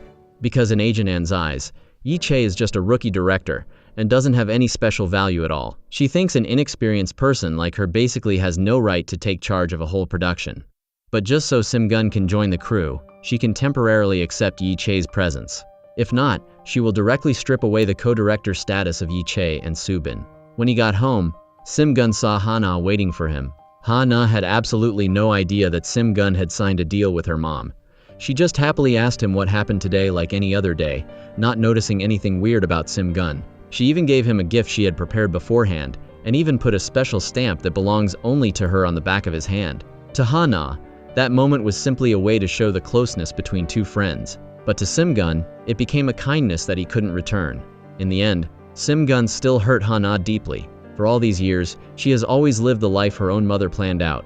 Outsiders look in and admire her for being a top star, but nobody knows that she doesn't even have the right to choose her own life. It was so hard for Ha-na to finally meet someone who truly wanted to get close to her, yet in the end, reality forced her to lose that friend. And Sim Gun never wanted to hurt Ha-na either. He knows she didn't do anything wrong. It's just that sometimes while trying to protect someone, we accidentally become the one who hurts them. That night, Soo Bin told Yi Che that Sim Gun would take the lead male role. At first, he thought Yi Che might feel pressured, because her friend suddenly got the chance to play the lead. After all, for a rookie director who just started, taking charge of a whole production for the first time is already a huge challenge. But surprisingly, Yi Che didn't mind at all. Instead, she seemed very happy because she knew Sim Gun had waited for this chance for so long. So Yi Che proactively invited Sim Gun to a restaurant. She wanted to congratulate her friend in person. But during the conversation, Yi Che accidentally found out the truth behind this. Only then did she understand that, for her to stay in the director position, Soo Bin had silently endured a lot of things. Yi Che didn't choose to expose it all. She just quietly kept that feeling of being protected by someone in her heart. When you really like someone, you don't necessarily have to say it all the time. Sometimes just a look, a choice, or even silently enduring everything carries more weight than any confession. Meanwhile, the contract between Ha-na and the company was also about to expire. To escape the life her mom had already planned out, she decided to tear up the script her mom had written for her. Even if she has to lose all her current resources and status, she still wants to prove that she has the right to choose her own life. Ha-na doesn't want to keep being a top star created by someone else. She wants to show that she's where she is not just because of her mom's resources but because of her own hard work. Ha-na decided to fight for the lead female role in Yi Che's script. She intentionally waited for Yi Che to show up, then pulled her straight into the car and spoke her mind. Actually, Yi Che had already started looking for the right actress for the lead role a long time ago.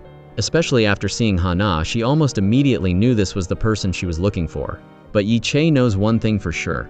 A director can decide how a story is told, but she can't just use her title to decide if an actress is worthy of a role. So, she asked Ha-na to come to a formal audition because real recognition shouldn't come from status or rank, but from actual talent. On the day of the audition, Yi Che proactively suggested Ha-na for the lead role in front of everyone. Just everyone was talking it over. Ha-na unexpectedly showed up and did a scene right then and there. Even though her performance was amazing, in Soo Bin's eyes, Ha-na's acting was still missing something special. Because a good actor doesn't just know how to copy a character, but more importantly, knows how to bring their own life experiences into the role. This time, Yi-chae didn't hesitate anymore and straight up agreed to let Hana take the lead. Because what she saw in Hana wasn't just her current skill, but her determination to change herself. The old Hana was like a student forced by her mom to go to an audition.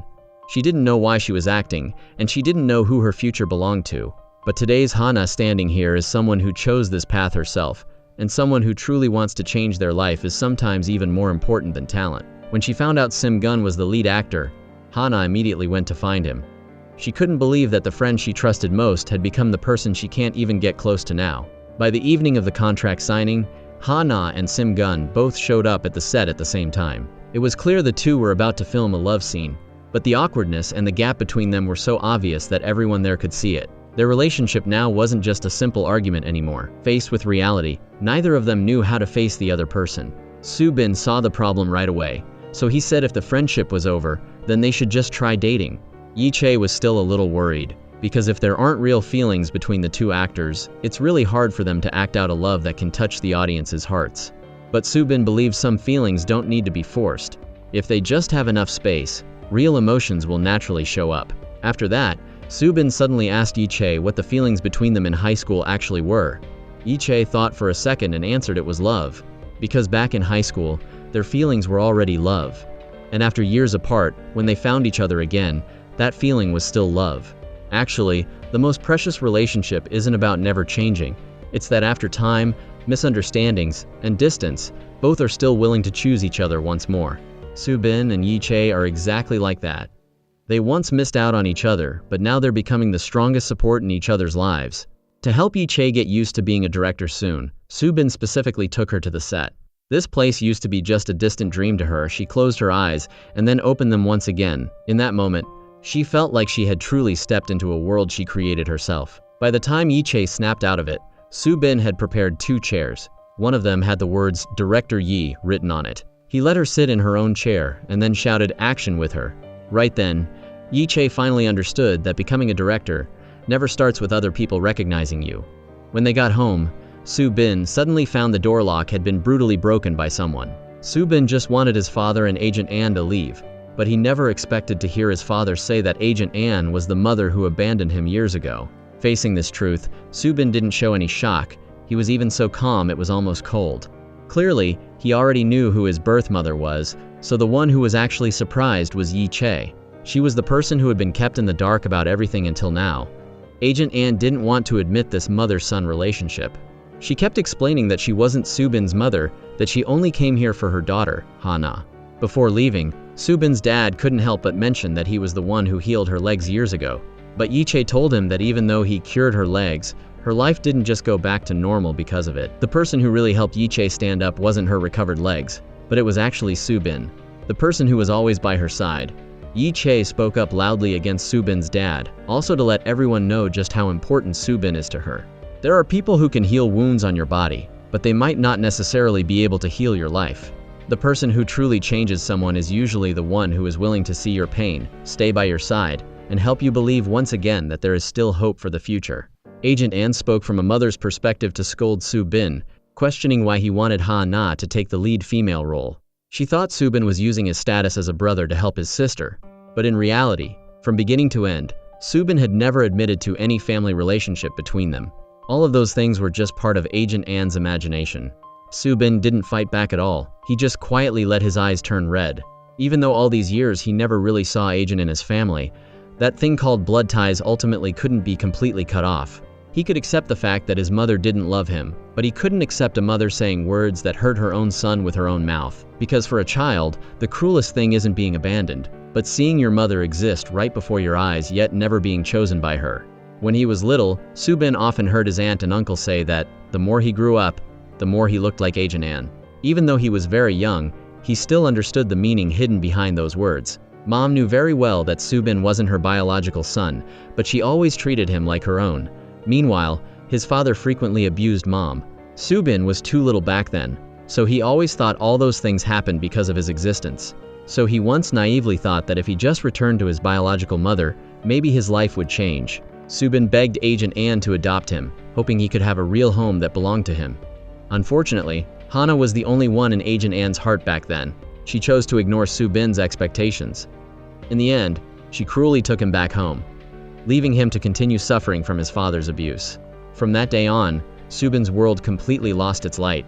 He slowly learned to accept the darkness, to accept that no one would choose him, and to accept that being alone would become a part of his life. But Subin never expected that after long years of being submerged in darkness, Yi-chae would become the light that shines on his life. She helped Subin have a dream once again. She also helped him believe for the first time that he wasn't someone unworthy of being loved. After the two of them slowly opened up and shared everything honestly, their relationship also started to change in a very special way.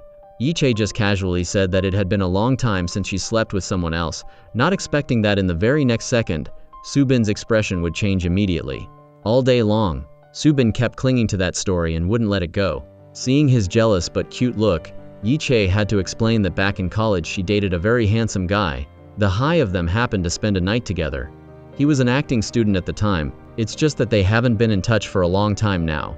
On the movie set, the assistant director absolutely hates it when actors date. He even specially posted a notice banning dating in the crew, and seriously warned Yi-chae and Subin that they must absolutely not let him find anyone in the crew dating. On the surface, the two of them nodded in agreement, but behind his back, they couldn't help but laugh. Waiting for the assistant director to leave, Subin immediately snuck over and ripped up that notice. Ever since they made their relationship official, the two of them felt like they were finding the youth they had lost a long time ago. No matter where they were or what the situation was, they were always sneaking closer to each other, using tiny gestures to feel each other's presence, and then making sure to glance around to see if anyone caught them. During meals, they were easily distracted, and at work, they just hoped to finish quickly so they could return to their private space together. Because when you truly love someone, holding back your feelings becomes the hardest thing to do. Subin used to be starved for love, so he spent many years building a wall to protect himself. But Yi-chae's appearance caused a crack in that wall for the first time. During the filming process, an accident suddenly happened on set. A structure was collapsing, and it was clearly about to crush Yi-chae standing underneath, so Subin was just about to rush over when he found someone had beaten him to it, blocking Yi-chae and protecting her tightly. At that exact moment, Subin felt a sense of danger. He used to be afraid of losing her, but now he realized his biggest rival might not be anyone else, but the very person who was with Yi-chae in the past. The male lead panicked and rushed over to check on his girl, but he was hit with the sight of Yi-chae lying in the arms of some handsome hottie. Obviously, Subin was jealous as hell, especially since the actor's hand injury made Yi-chae super worried. She quickly took him to the medical team to get his wound patched up. Luckily, it was just a scratch, nothing to lose sleep over. The female lead felt bad that Song-mu got hurt right after he arrived. Turns out, they used to be exes. Yi-chae felt flustered and blamed herself for not being a good girlfriend back then. The actor pinched Yi-chae's cheek to lighten the mood. From a distance, Subin was hiding in a corner watching the whole thing go down. He was fuming with jealousy, seeing some hottie pinching his girlfriend's cheek. His assistant called him back to work, but he flat out refused. Subin stormed into the tent and grabbed Yi-chae's hand. He made an excuse that there was still a ton of work to do on set. That's when she let it slip that Song-mu was her ex, but she insisted things had been over between them for a long time. Subin caressed his girl's cheek, having no clue the actor was watching him too. Sim-gun's acting skills were getting better and better. He filmed a scene where he was being hunted down by the villains. The camera director couldn't stop praising Sim-gun. Suddenly, Song-mu, dressed in a black crow costume, walked up and put his arm around Sim-gun's shoulder. They looked way more close than usual. Every time Subin saw his rival, he just couldn't swallow his anger. On top of that, the actor went all out today and called in a whole food truck to treat the entire crew for free. He hung a massive poster of himself and Yi-chae on the truck. It implied that the free food was all thanks to director Yi-chae's contribution. A few people sarcastically said that Yi-chae was lucky to always have people backing her up. First, her high school friend, and now a famous actor. Song-mu put his arm around her and asked to take a photo together for memories. Those close moves made Yi-chae a bit shy and flustered. The more she tried to back away, the more Song-mu kept coming on strong. The two guys stood far away watching. Sim-gun said Song-mu was actually pretty kind and always looked after Yi-chae until the day they broke up. Back in college, the three of them hung out all the time, so they were really close. After hearing that, the male lead started getting scared he'd lose his girl, without even knowing it. He used some dirty tricks to crash the couple's photo shoot. Song-mu wasn't a pushover though, as he kept bringing up college memories, especially the times they had fun and were happy together. After finishing up, they all stopped at a restaurant for lunch, and Song-mu purposely picked a table with only 3 empty seats, basically trying to low-key kick Sim-gun away. The male lead was quick on his feet and grabbed an extra chair from the next table. The two rivals ate while glaring at each other, neither side backing down. The vibe got even more tense when Song-mu brought up college memories again. Back then, the couple used to call each other by super cute nicknames.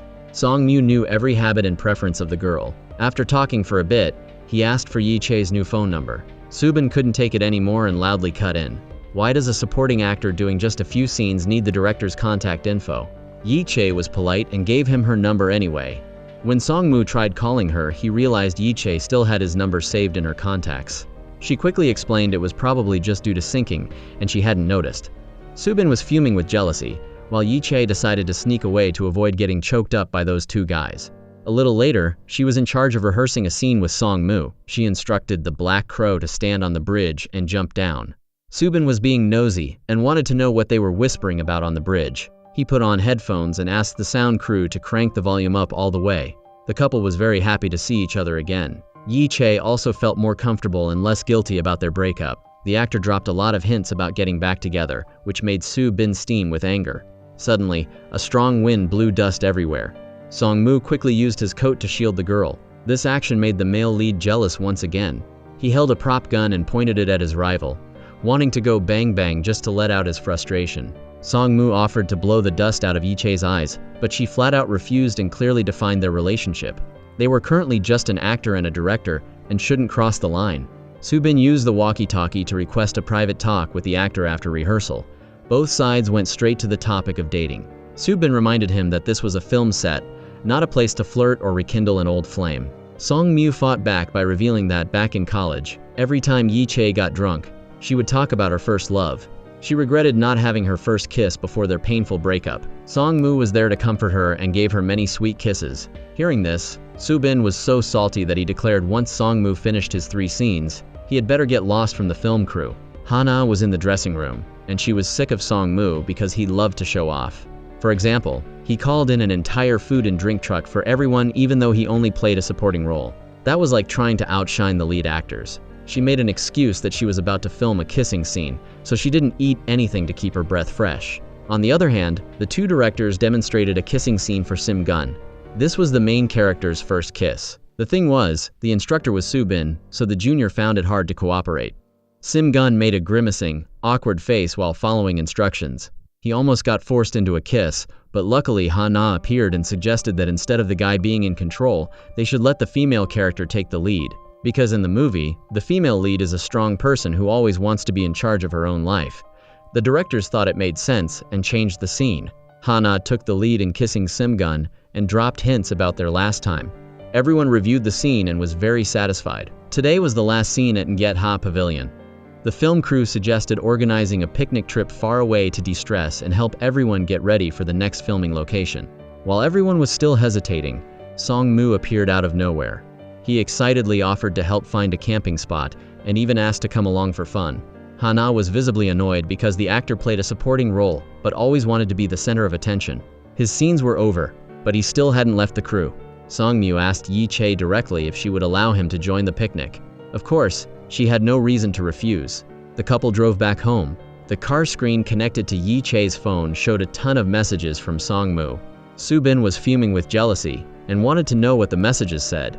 Turns out, the actor sent the photos from this morning. Subin grumbled that for many of her youthful years, he couldn't be with Yi-chae, and instead, another guy took his place. The girl acted cute and sweet to soothe Subin, saying the past didn't matter, and she only liked him now. He was more handsome than any other man. After hearing that, the guy was so happy he grinned from ear to ear.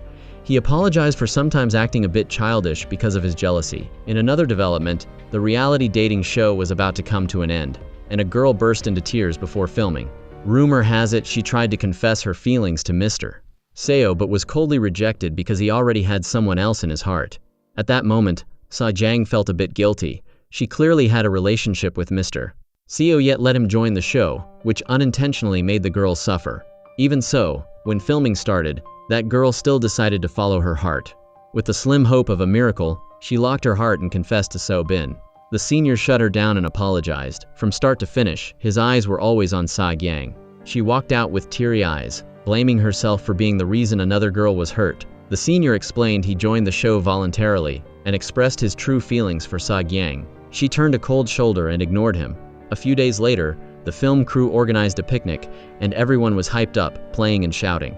Right now, they were playing a doubles ball match between the blue team and the red team. The main couple showed up a bit later and were immediately talked into being cheerleaders. Soobin happened to be wearing blue, so naturally, he was pushed into the blue team. Yi-chae cheered for the red team, when suddenly the famous actor appeared and caught everyone's eye. Song-moo has always been like that, wanting to be the center of the universe wherever he goes. Sim-gun saw Hana carrying heavy stuff and ran over to help. She was pouting with a cold and distant attitude. She brought a whole box of food and drinks to treat the crew. She was determined to go head-to-head with that supporting actor until the end. Everyone continued with a double dodgeball game. Specifically, 2 people would pair up as a team to compete. Song-moo quickly grabbed his crush's hand and asked to play together. Yi-chae didn't have time to react and just stood there blankly. The male lead was pouring wine for a colleague and was fuming with rage. No wonder he poured the wine so much it overflowed and spilled everywhere. He boldly demanded that Yi-chae join his team. But it was already too late. Having no other choice, he asked Hana to join in. She shook her head wildly, not wanting to participate. But once taking down their common enemy, Song-moo, was mentioned, she agreed instantly. The 2 rivals were wearing different colored shirts. They declared a fight to the death this time. Both took the chance to talk trash to each other before the official match. Sim-gun paired up with the camera director. Their goal was to win and take home a refrigerator. The double dodgeball game started. The girl stands behind the guy and must stick tight without letting go. The guy stands in front and throws the ball at the opponents. Soobin was so salty that he threw the ball hard at his rival, but he kept missing. Sim-gun's team got hit and was knocked out right from the start. The referee and everyone watching the game were totally shocked. Soobin only aimed at Song-moo's team. Every shot was like a thunderbolt. You'd think they were sworn enemies. At the last minute, he accidentally threw it too hard, making Yi-chae fly back and fall face first. The male lead panicked and ran over to check on her, forgetting that he just broke the rules. As long as the pair separates, they lose, but taking care of his girlfriend was his top priority. At the same time, Soobin's mom was getting ready for her driving test. Mrs. Han dressed up neatly and said goodbye to Mrs. Sunday. She planned to head to the bus stop to catch a ride. On the way, the lady had a bad hunch that someone was following her. Luckily, it was just a stranger she didn't know. Kim Min is Soobin's high school best friend. He recognized the lady and offered her a ride. From afar, a driver was secretly stalking the lady. Luckily, she got in the car in time, or else she could have been kidnapped. Meanwhile, Director Ann was getting her hair done and scrolling through the news online. She was completely shocked and fell back seeing some ridiculous photos in the news.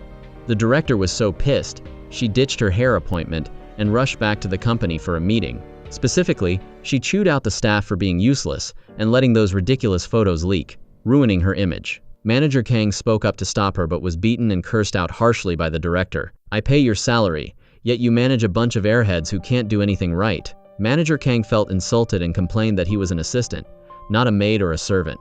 He did everything from managing staff to being a driver and running errands. Director Ann reminded her subordinate not to forget his homeless past, that she was the one who reached out to help when things were tough. And if he didn't want to go back to being a nobody, he'd better behave.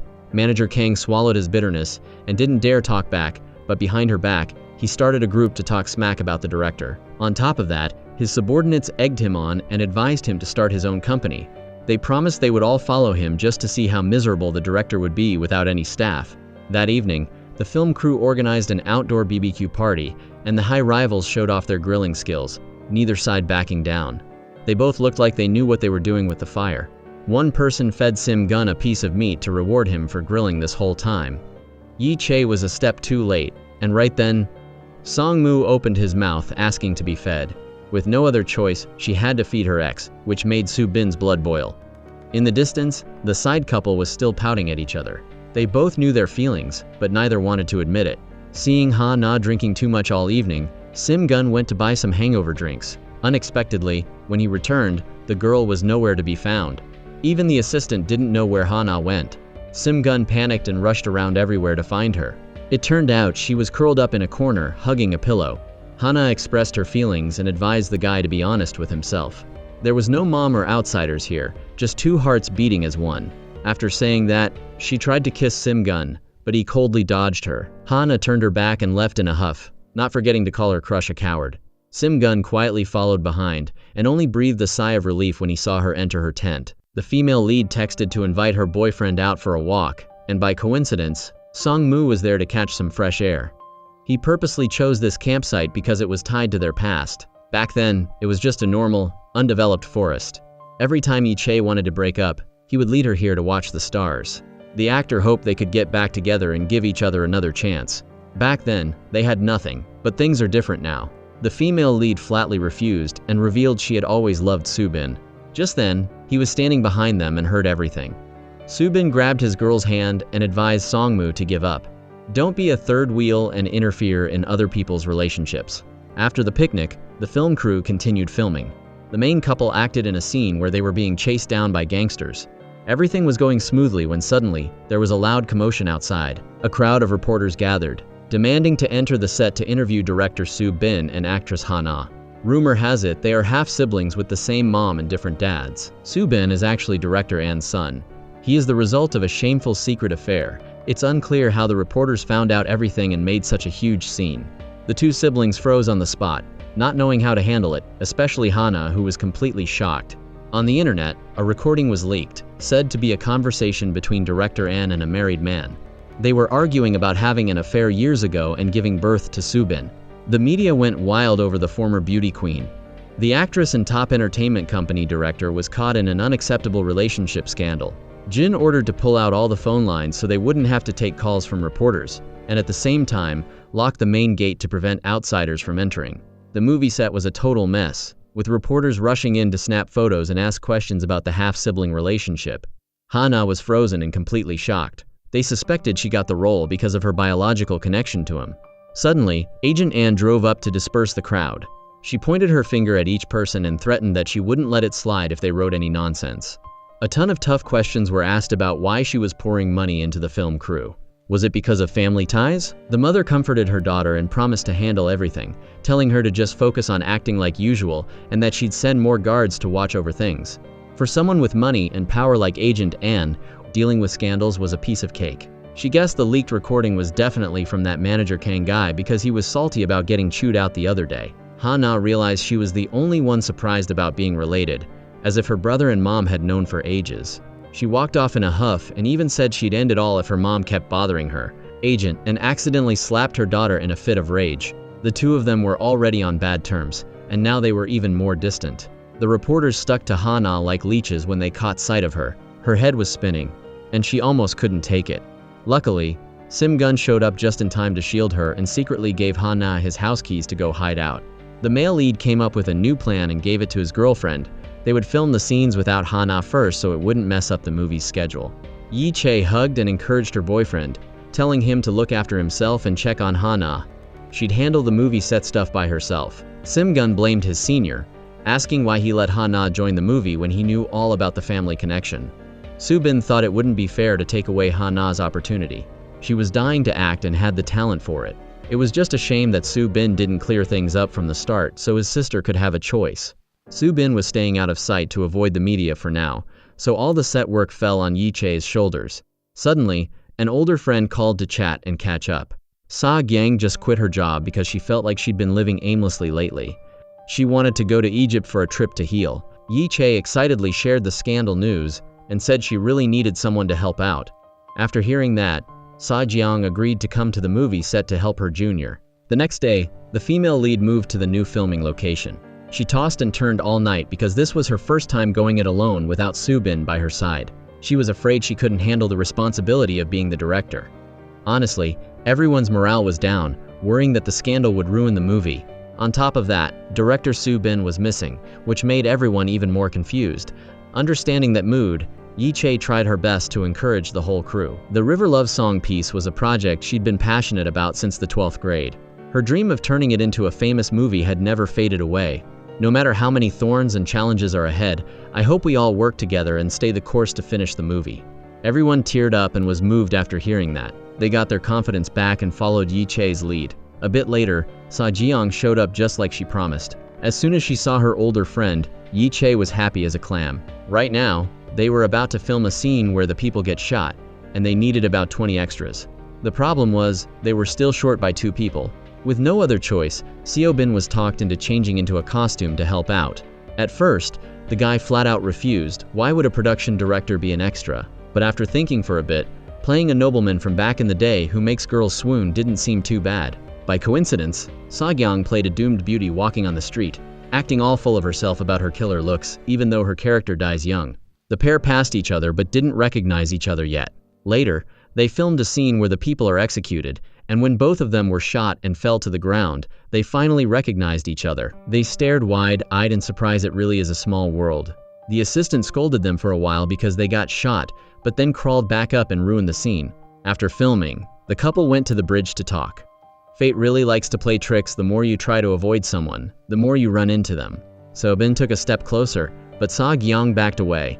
She shared that she always lived a free life with no strings attached. However, since meeting him, all her rules were broken, and she didn't think it was love. Finally, it was too hard for them to go further, so they decided to end it and walk away. At the last second, she hesitated and looked back. A few seconds later, So-bin looked back too. It's just a shame they were a second off, and lost each other forever. In another development, Sim-gun filmed some solo scenes first. Yi-chae wasn't satisfied with the acting yet, so she asked for many retakes.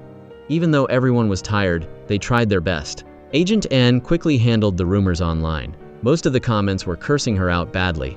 The fashion and makeup brands that Hana represented all wanted to cancel their contracts at the same time. They couldn't accept the scandal affecting the company's image. Agent Ann threatened to countersue for canceling early. Also, she ordered to hunt down the traitor manager Kang to punish him. Right now, she didn't know where her daughter was, which made Agent Ann super worried. Even her close assistant didn't know where Hana was hiding. Turns out she was at Sim-gun's house. Every day she went online to read comments where people said the actress only got the lead role because of her mom. Sim-gun always checked on her and told her to eat well from the fridge. She saw a photo of them together. Sim-gun never threw it away. Suddenly, there was a knock at the door. Hana was nervous, thinking she was caught, but it was actually So-bin. He brought some food for his sister. Their two savage mouths trash-talked each other, but deep down they totally understood the mood. Hana wasn't running away because of the hate comments, but because she was mad her mom hid such a big thing. She was born at the finish line and inherited perks from her mom, so maybe she had to pay the price now. So-bin encouraged his sister to get her spirit back. Every wound needs time to heal. Hana, come back to the movie set when you feel better. Everyone is waiting for you. He hid the truth because he was afraid Hana wouldn't be able to handle it. It's just that recently Agent Tan ran into an old flame and they argued, which leaked the past. A bad guy took that chance to record them secretly. Meanwhile, the senior dropped by to see Agent Ann. The scandal has dragged on for over a week, making many small investors want to pull their money out. Agent Ann is forced to make an official statement. Staying quiet only lets reporters tear things apart, plus it will affect the movie when it's released later. Agent Ann stubbornly thinks the scandal will just settle down over time. But now the investors have sent a formal letter playing hardball, and if she keeps ignoring them, they'll probably have to stop filming. At the movie set, difficulties just keep piling up, and Yi-chae is handling everything from A to Z on her own. The weather isn't on their side with the first snow of the season, forcing the outdoor scenes to be postponed for indoor ones. Everyone is busy covering the props, so the snow won't ruin everything. Yi-chae is physically and mentally exhausted but doesn't say a word.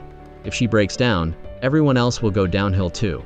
Bad news hits when the investors delay their funding. The film crew has no budget to keep going, so they're forced to stop filming. Yi-chae bows and apologizes to everyone, promising to fix it as soon as possible. Wages are still paid in full to the whole crew. Everyone is bummed out because they put so much heart into it lately. Some people are planning to join other crews because they need the money to survive. Some choose to stay and wait, determined to trust Yi-chae. She trudges down a long snowy road. Everything around her isn't bustling like before. It's just lonely and super stifling.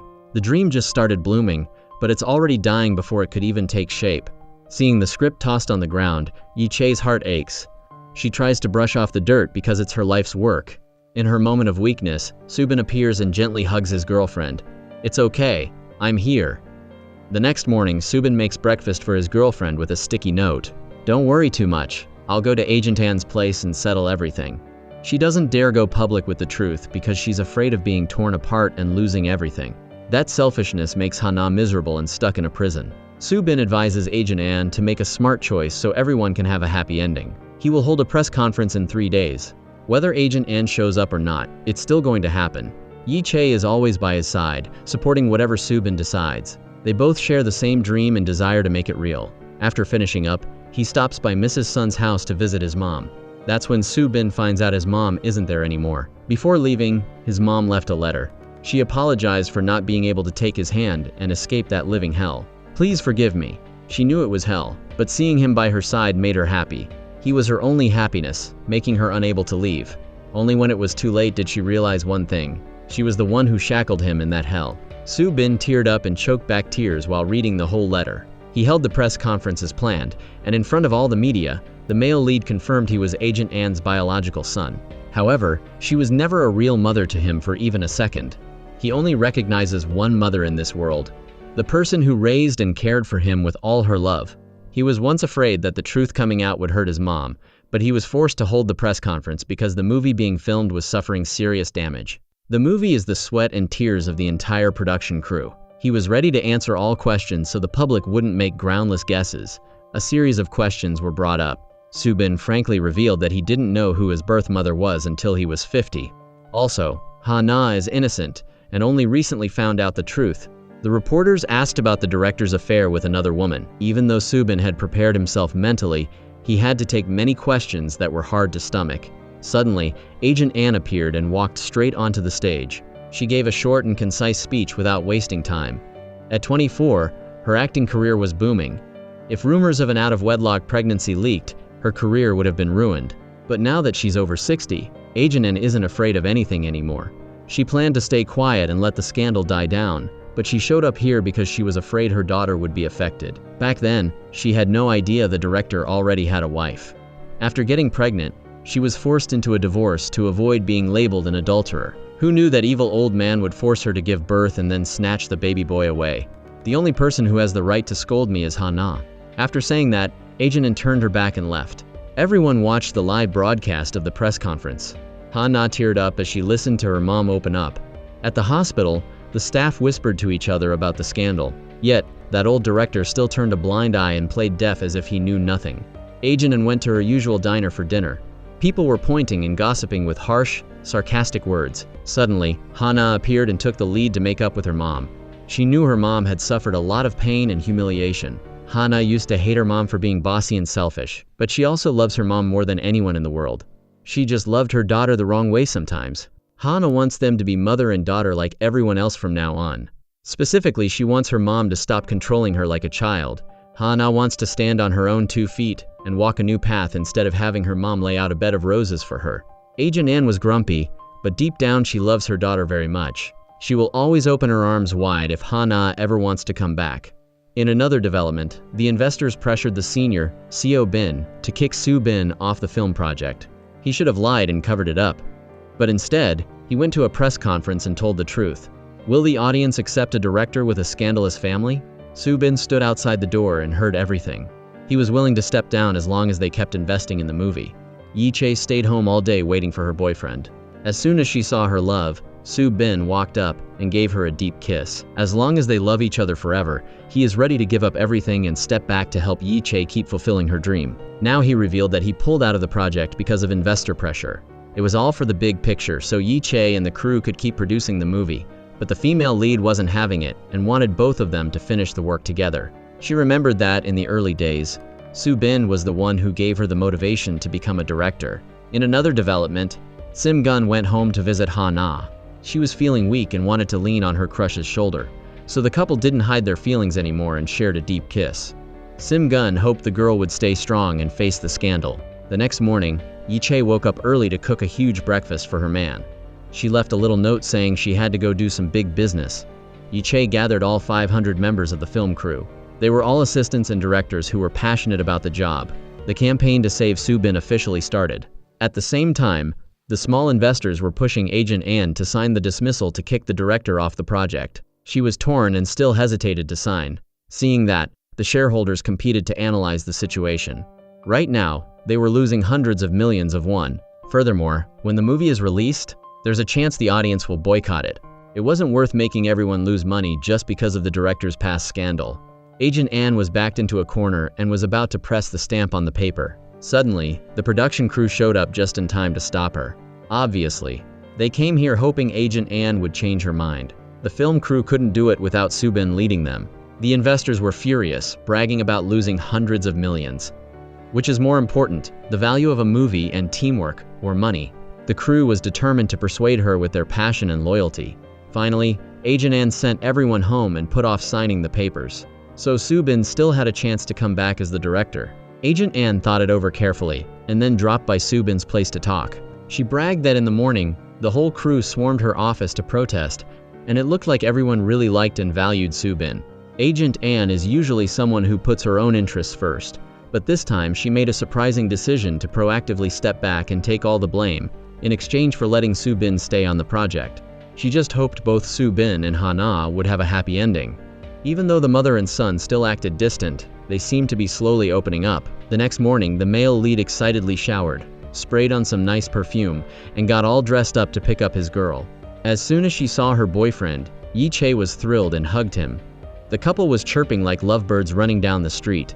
While sitting at breakfast, they still took the chance to act all lovey-dovey, saying sweet words and being totally in love. A young employee stood there the whole time and felt so embarrassed overhearing it. Soo-bin ordered an extra 100 kimbap rolls as a gift for the whole crew to celebrate his comeback. On the outside gate, the no dating notice on the set was gone. When the director showed up, everyone was beaming with smiles as if they got an extra boost of motivation. The investors poured in more funds to make sure everything ran like before.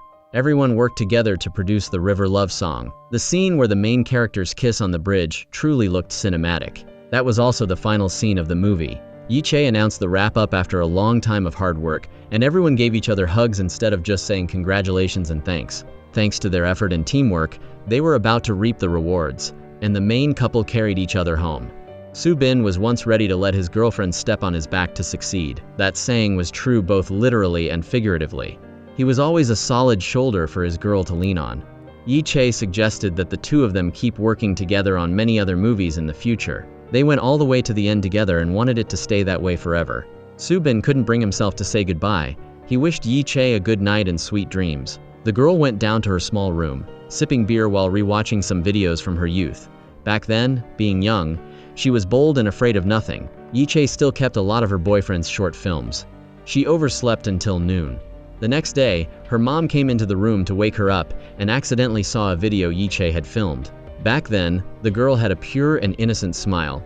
Her mom made some hangover soup for Yi-chae, and she felt like she still had many shortcomings. Back in the day, she would run around the neighborhood with a camera, loving to film colorful flowers and plants. Yi-chae wanted to try leaving this place once to level up and learn new things. Her mom supported her and advised her to just live the way she wanted, without holding back or worrying about anyone else. In another development, the old director sat all alone in the dark. The house was huge, but gloomy and cold, with just him. Driver Kim still hadn't found any trace of the lady.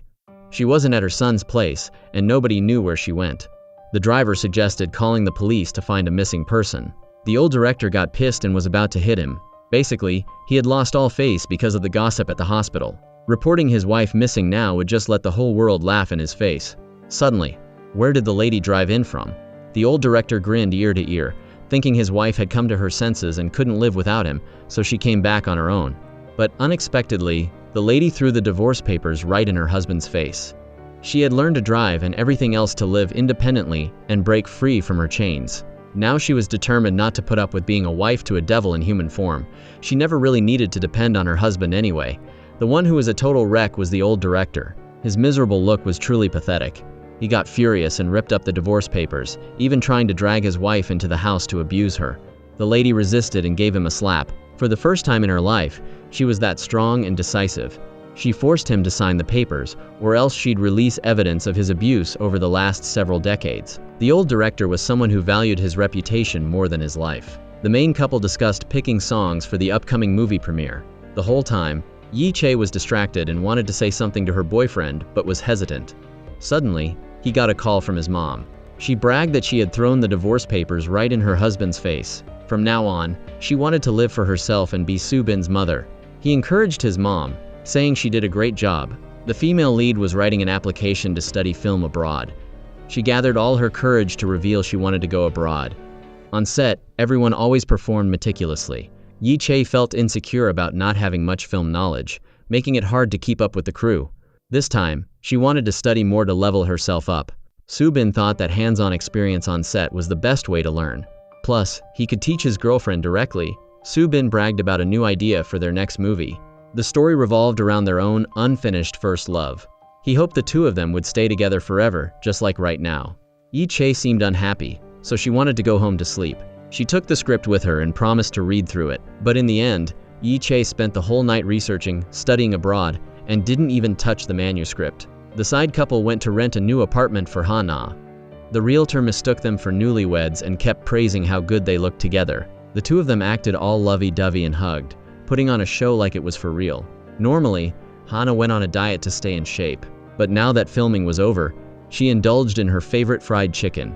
Suddenly, an employee came over to ask for an autograph. Hana said friendly that even though she covered up carefully, fans still recognized her. Actually, they wanted Sim-gun's autograph, saying he was even more handsome in real life than on TV. When asked who the person sitting across from him was, Sim-gun straight up replied that she was his girlfriend. Needless to say, Ha-na was grinning from ear to ear. Lately, Sim-gun's dad had been dedicated to teaching Yi-dong how to process seafood, as if he wanted to hand over the business for the boy to take over. Yi-dong felt the man's behavior was a bit off, plus he often skipped meals and took a lot of medicine. After finding out the truth, he called Sim-gun and sobbed uncontrollably.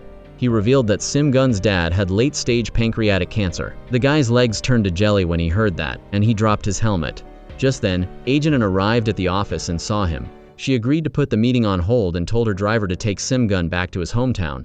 The father and son had a tearful conversation. Sim-gun was heartbroken over why his dad hid such a big thing, making him feel like an unfilial son.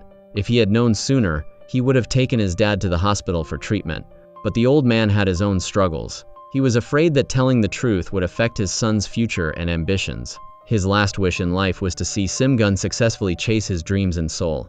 He told the main couple everything, blaming himself for acting all the time and rarely going home to visit his dad.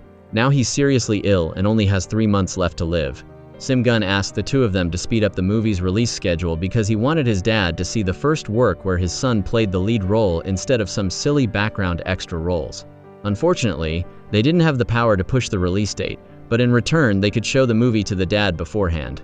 The next day, they brought invitation cards to give to a few close friends and relatives, inviting them to the early movie screening. Everyone was heartbroken to hear that Sim-gun's dad was seriously ill. Yi-chae got a call from the study abroad office. They were still reviewing her application and needed a few more supporting documents, including a recommendation letter.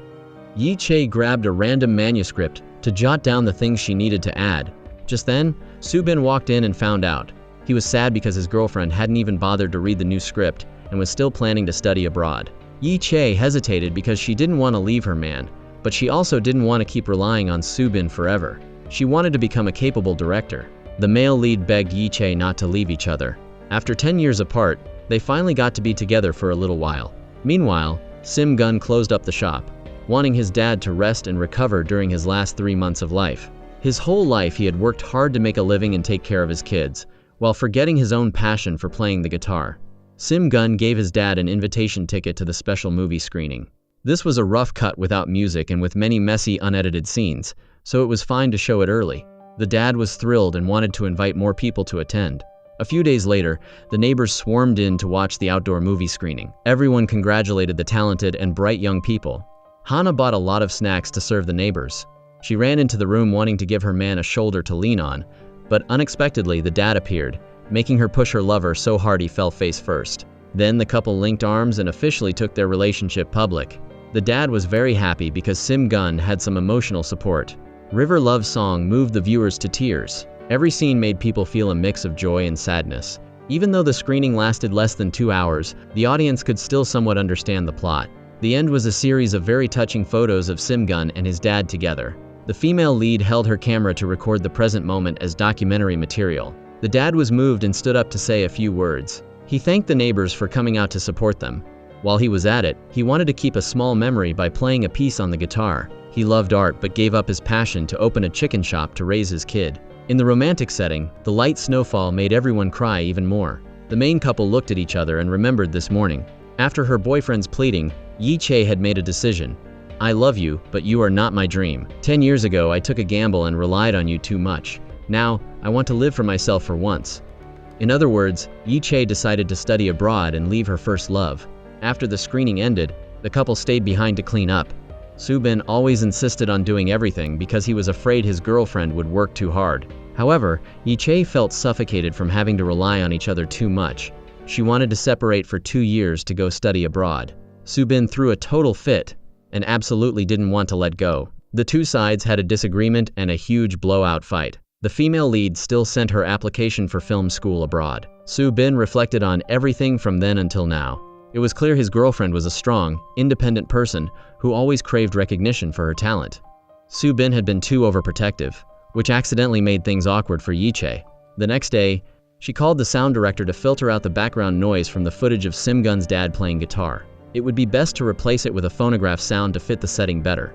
The music director casually asked what was wrong with Subin because he'd been in a bad mood, visiting the studio every day looking miserable lately. Coincidentally, the male lead suggested the idea of replacing the guitar part with a phonograph sound. The director then bragged that Yi-chae had just called to ask for the same thing. The director praised Simgun's dad's guitar skills, saying he was as good as a professional. Yi-chae nervously received a reply letter from the study abroad office. The result was she got accepted with a 2-year scholarship. The first person she wanted to tell the good news to was Subin. The thing was, he was nowhere to be found at home. Yi-chae placed the script she hadn't read once on the table. Just then, Subin came back home and apologized for making the two of them fight. He was selfish and only thought about his love, forgetting his promise to return the dream to Yi-chae. He promised to always cheer her on and support her no matter what his girl did or where she was. The couple hugged tightly before saying goodbye. Yi-chae told the guy to stay healthy and eat well at home. Subin tried to act like he was fine, but deep down his tears were like a wide sea. The female lead emotionally remembered their time together. The late-night discussions and jokes. The journey of producing River Love Song with the crew. The couple always trusted each other through every difficult step. Whenever she was tired, Subin was always there to cheer her up. Suddenly, he chased after her to give the first love script to his girlfriend. He hoped it would give Yi-chae strength during her 2 years abroad. She stopped by the seafood shop to say goodbye to Simgun. Even though they weren't blood relatives, they were very close. Simgun told his sister to call home often while she was over there, and not to suffer alone if things got tough. Simgun's dad had been hospitalized for treatment. Yi Dong was managing the business, but his cooking was a disaster, and the spicy fish stew was so bad it had to be thrown away. That night, Yi-chae packed her bags to head to the airport. Her mom was afraid she wouldn't like the food over there, so she made a lot of canned food and even saved up some money to secretly give to Yi-chae. The younger brother teased his mom about where she got all that money. At the same time, the investors and producers were reviewing the film. The final scene was the couple locking lips passionately on the bridge. Throughout the whole session, Subin sat there dazed. The end credits listed both Yi-chae and Subin as directors, which made him even more sad. The senior saw the investors out and advised Subin to go to the airport to say goodbye before it was too late. Actually, he was the one who wrote the recommendation letter that helped Yi-chae's application get approved. The content of the letter was Subin's whole heartfelt message. She is someone who finds warmth even in a world full of zombies, and is the one who ultimately finds a spark of hope in an era full of despair. She definitely has a very special perspective. In the end, she is a partner who is beyond amazing. Yi-chae was on her way to the airport. Subin stepped on the gas to speed up, hoping he'd still make it to say goodbye. The couple accidentally passed each other, but the director didn't let them meet. Subin tried to call, but Yi-chae's phone was probably off. She pulled out her passport and accidentally dropped something, and that thing was her hair tie. Subin held it in his hand, feeling totally full of regret. He knew he had arrived a step too late and didn't have time to say goodbye one last time. Over there, it was currently the snow season, and the cold made people feel even more lonely and empty. Winter passed and summer came. The days of living alone went by fast. Yi-chae encouraged herself to try her best to finish her dream. Another winter came, and she finished her plan. Yi-chae opened her phone calendar and saw the reminder for the River Love Song premiere press conference at 8 p.m. at the cinema. Senior Seobin gave a speech to thank the audience for supporting River Love Song. The directors and the main cast also stood on the stage to greet the fans. Hana hoped to become the queen of the film industry, and Simgun was a warmly welcomed rookie. Ajanin blurted out a compliment that the two of them were a perfect match. Suddenly, the traitorous manager Kang appeared. He regretted his past actions and tried to suck up and apologize to the director.